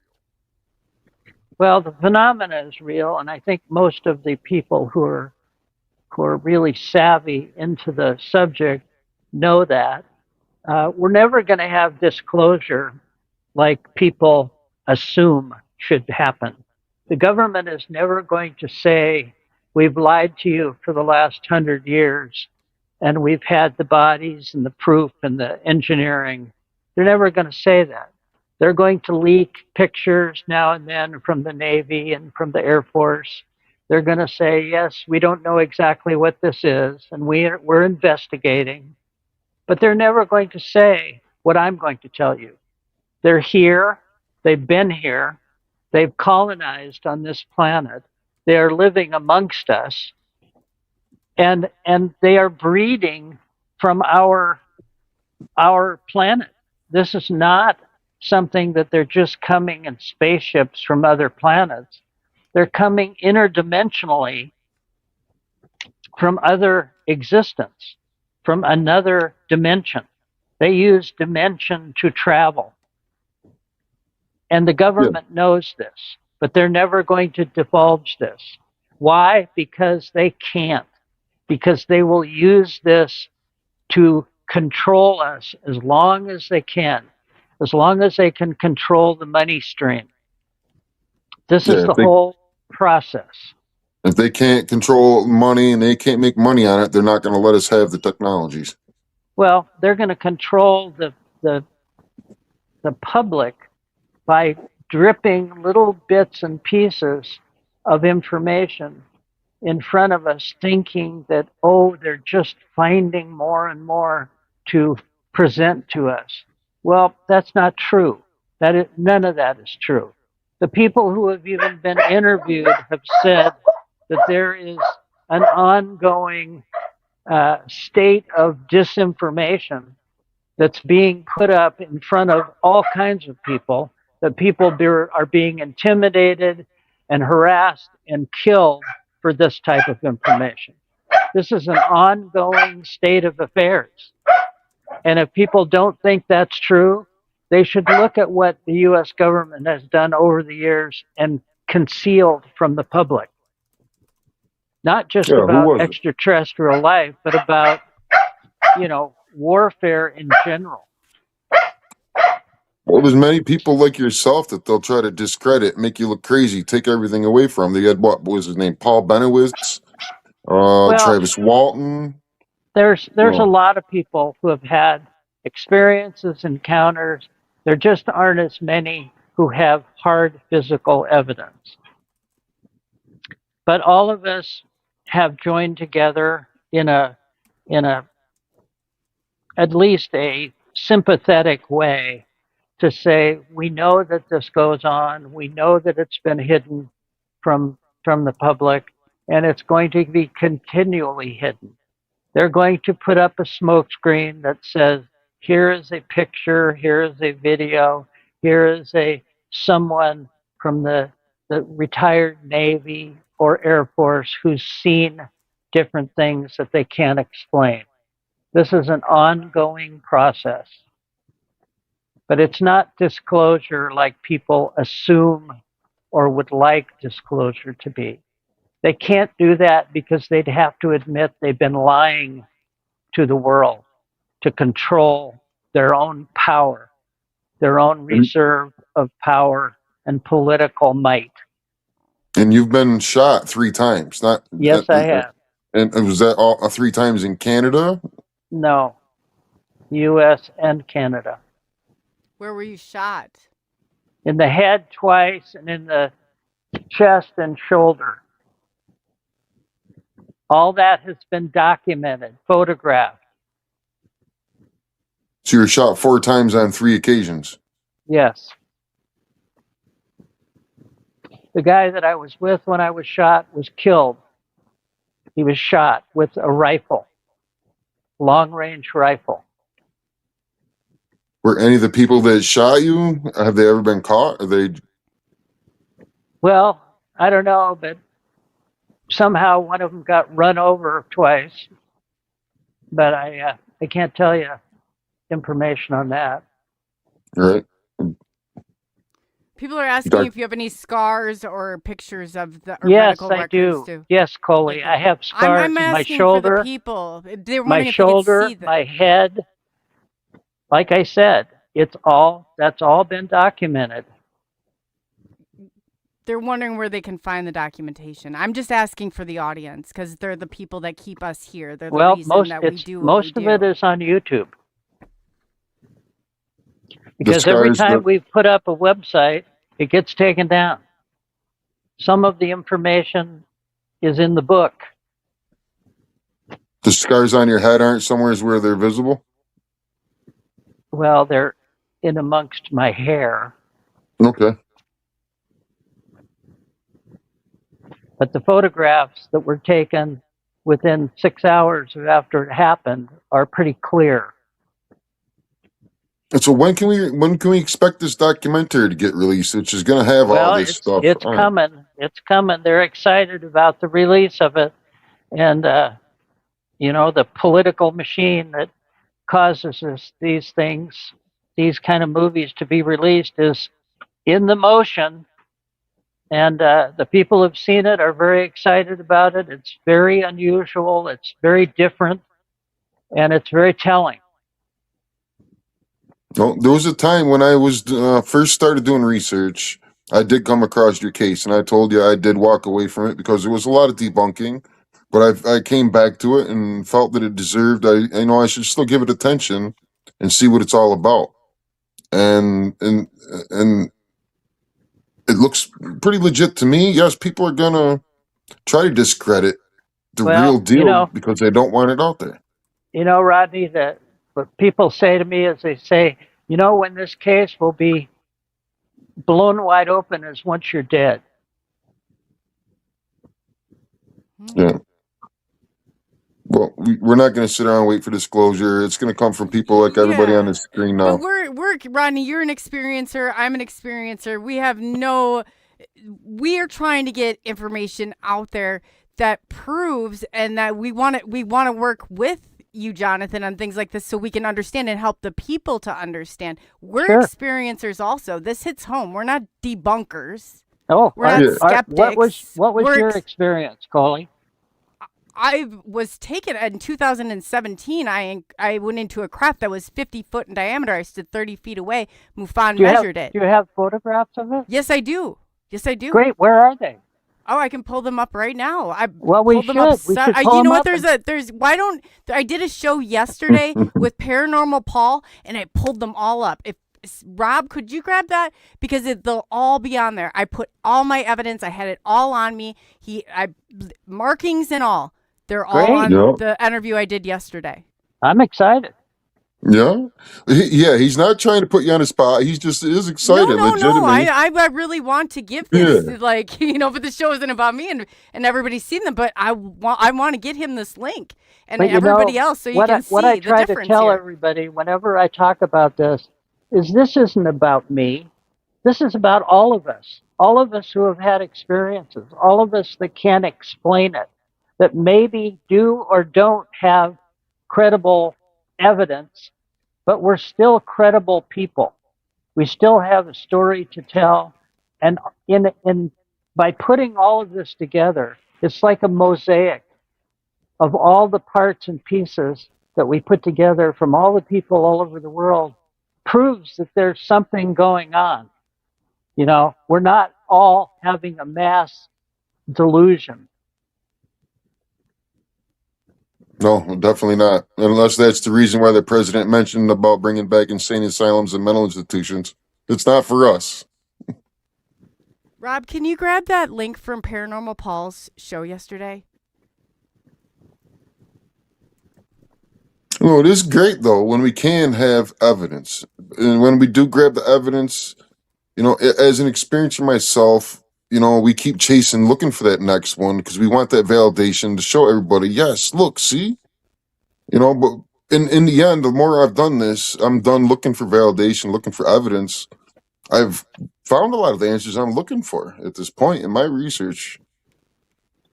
And in my case, Rodney and Coley, one of the unfortunate things is I've compiled all these evidence and the people who put it together, and they end up dead. I know, and I understand that, like, we're to a point where we don't want to prove it, but Rodney, you keep receipts, I keep receipts, we keep as much as we can to prove our stamp, because if we had nothing and you're making these claims, it's going to be really hard. It's going to be really hard. My life has been so well examined over the last 20 years that, it's insane. Let me just tell you, it's insane. And when I understand people want to see validation and they want to see documentation, but I've often said something which is really true. You can't document everything. Not everything is documentable. Okay? Sometimes there's evidence that happens or that 2 or 3 people see something, but yet there's no way they can physically have evidence of that fact. You know what I've learned? The evidence that I have caught, when I go back and revisit it, and then I learn things from it. What I've learned now is my latest video, no matter how much I put it out there and tell them what it is, people don't believe it. it's an orb in the distance. I just got this less than 6 months ago. It's just sitting there. I pulled over and get a video of it, and it starts moving towards me at a rapid pace. It's like, oh wow. And I'm keep videoing. And then you can see what it is. It was a drone. It didn't shapeshift. These things aren't going to shapeshift from a ball of light into a drone. We need to stop looking at these things because you're just seeing a ball of light that once it gets near you, it's allowing you to see what it really is. Mm-hmm. There's 4 of these things parked 5 minutes from me. If I could take a drive right now, I could show you guys. Some of these orbs are technology hidden behind a ball of light. That's right. Nothing more. Right. And some of them, I believe, or most of them, I think, are unmanned. I think Yeah. they're controlled by remote control, and we've done the research that says nothing can live through the amount of G forces that are exerted when they turn 90 degrees, within a second, and are going, 35,000 miles an hour and turn around and go the other way instantaneously. Life that we know couldn't exist in those circumstances.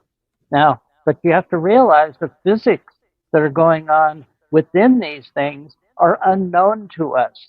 So our way of measuring things is pretty limited. Well, there is I mean, somebody that's they're probably a million years in advance of us, of where our technology is. yeah. Well, we are going on what? Almost 9:30, 10:30, 11, almost 3 hours. Yeah, we can What? definitely wrap it up. But you can see, they're just showing, like, letting it play in the background. There's the markings. So when you go back and you look at the show, you'll be able to see how they match up and the drawings that I have. I'll explain it all, but the link is definitely in the chat, and I can send that to you Oh, I'm also. sorry, Coley. No, I'm no, sorry. no. I'm Good. just, I don't think That's you can great. see it. I'm just letting him know that I That's did great. produce my evidence. So Yeah. But how can you prove it?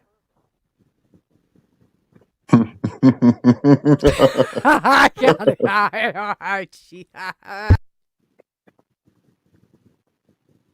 No, I Exactly. know. You know what he's saying, Coley. It doesn't matter what you take a picture of. You see what you see, but people aren't always going to see what we see But when I we still show them have pictures. pictures and I have videos. That's all I'm Right. gonna say. Like, That's great. I'm So do I. producing them where you don't have them. You don't have them.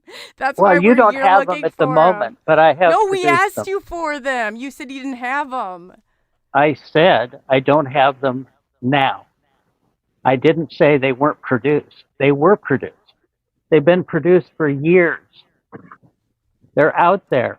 They're on YouTube and other people's sites. So what I'm saying is I no longer am interested in trying to prove something, because I've done that I did it for 15 years, and to the point where I proved it to the government that I was who I was, and that I did have this information, that all I could do is state it and show it. And I did. And so I've got some verification and some vindication by doing this. I would say to anyone, if you have an experience, document it as best you can, and then be careful who you share that information with, because you never know what will happen next. So, You know what the biggest question was building up to this show tonight from everybody wanted me to ask you, and I knew I'd been better than to ask you, was tell him to bring the bracelet on and put it on and disappear. He's like, you know, he can't do that because they'll know where the bracelet is and they'll take well, it. at the end of the show, I will disappear, but not with the bracelet. But I understand. I understand. Yeah. I've shown more, photographed more, and exposed more evidence than anybody else has in documented cases. And if people go back through all this information, and they go back through all the interviews that I've done, and they see that information, then you'll know. But like I've always said, it's a very complex case, and I don't expect anybody to believe it you Well, I'll know, tell you what, without Jonathan, do- you send us a list of that and I will get it out to the audience and that way they can go Okay. through it for the next time. You give me a list and I'll make sure that it gets out to everybody and that way they do have it. They can look at Okay, it. well, we'll do that. Yeah, there's a lot of stuff that we would be didn't touch. great. Yeah, we definitely got to do a part 2. There's a lot of stuff that Jonathan didn't talk about that we could still talk about too. And I appreciate the time and the patience of the audience. And again, I say, if I hadn't experienced it all myself, I wouldn't believe it either. All right. Well, on that note, Jonathan, where can people find you? Basically on Facebook for now, because I don't have a website. Every time I put it up, it gets taken down. So Yeah, you can contact me So they by find private you, messaging. they could ask you, yeah. Okay. By private messaging on Facebook, and my Facebook page is Jonathan Reed, not Doctor, just Jonathan Reed. Perfect. All right. And Rodney, anything before we close? Thank you. I say thank you for your time, your patience, and the ability to talk with your audience. Thank you again. God bless us all. Yes. Thank you. Yeah. Thank you, Mr. Reed, for your time. And we're gonna make sure we get your story out there. There is a lot more people than you think that aren't familiar with your case. We got a whole And new the- generation of And ufologists coming the forward. new documentary movie will be coming. You'll see everywhere. There will be a trailer for it, and it will be out there. I can't wait. I'm looking forward to it. Thank you again.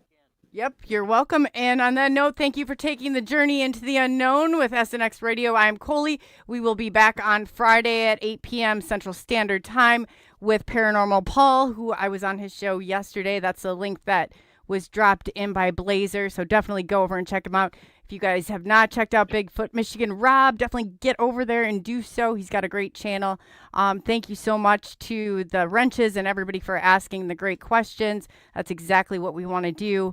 And until next time, Hi to we'll be Michigan. seeing you. Fly to Michigan. I said There hi you to go. Michigan.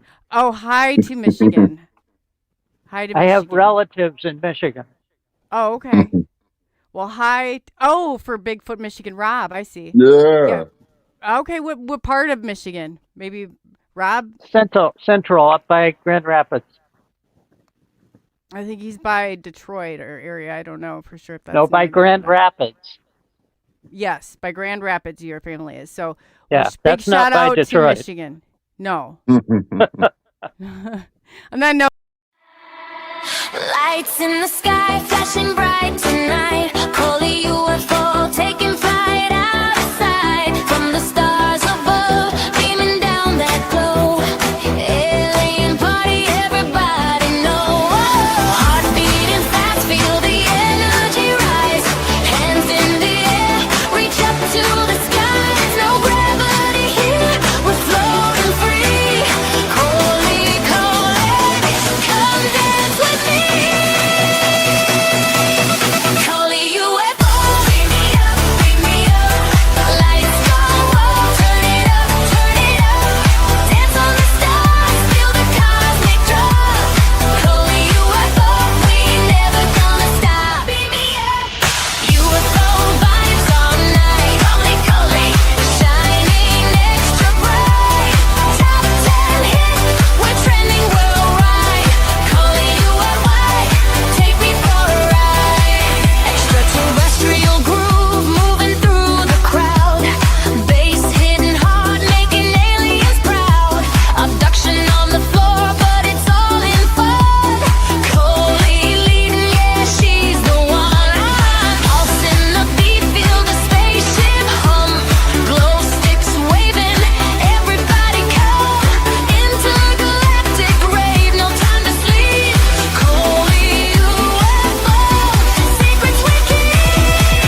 protection.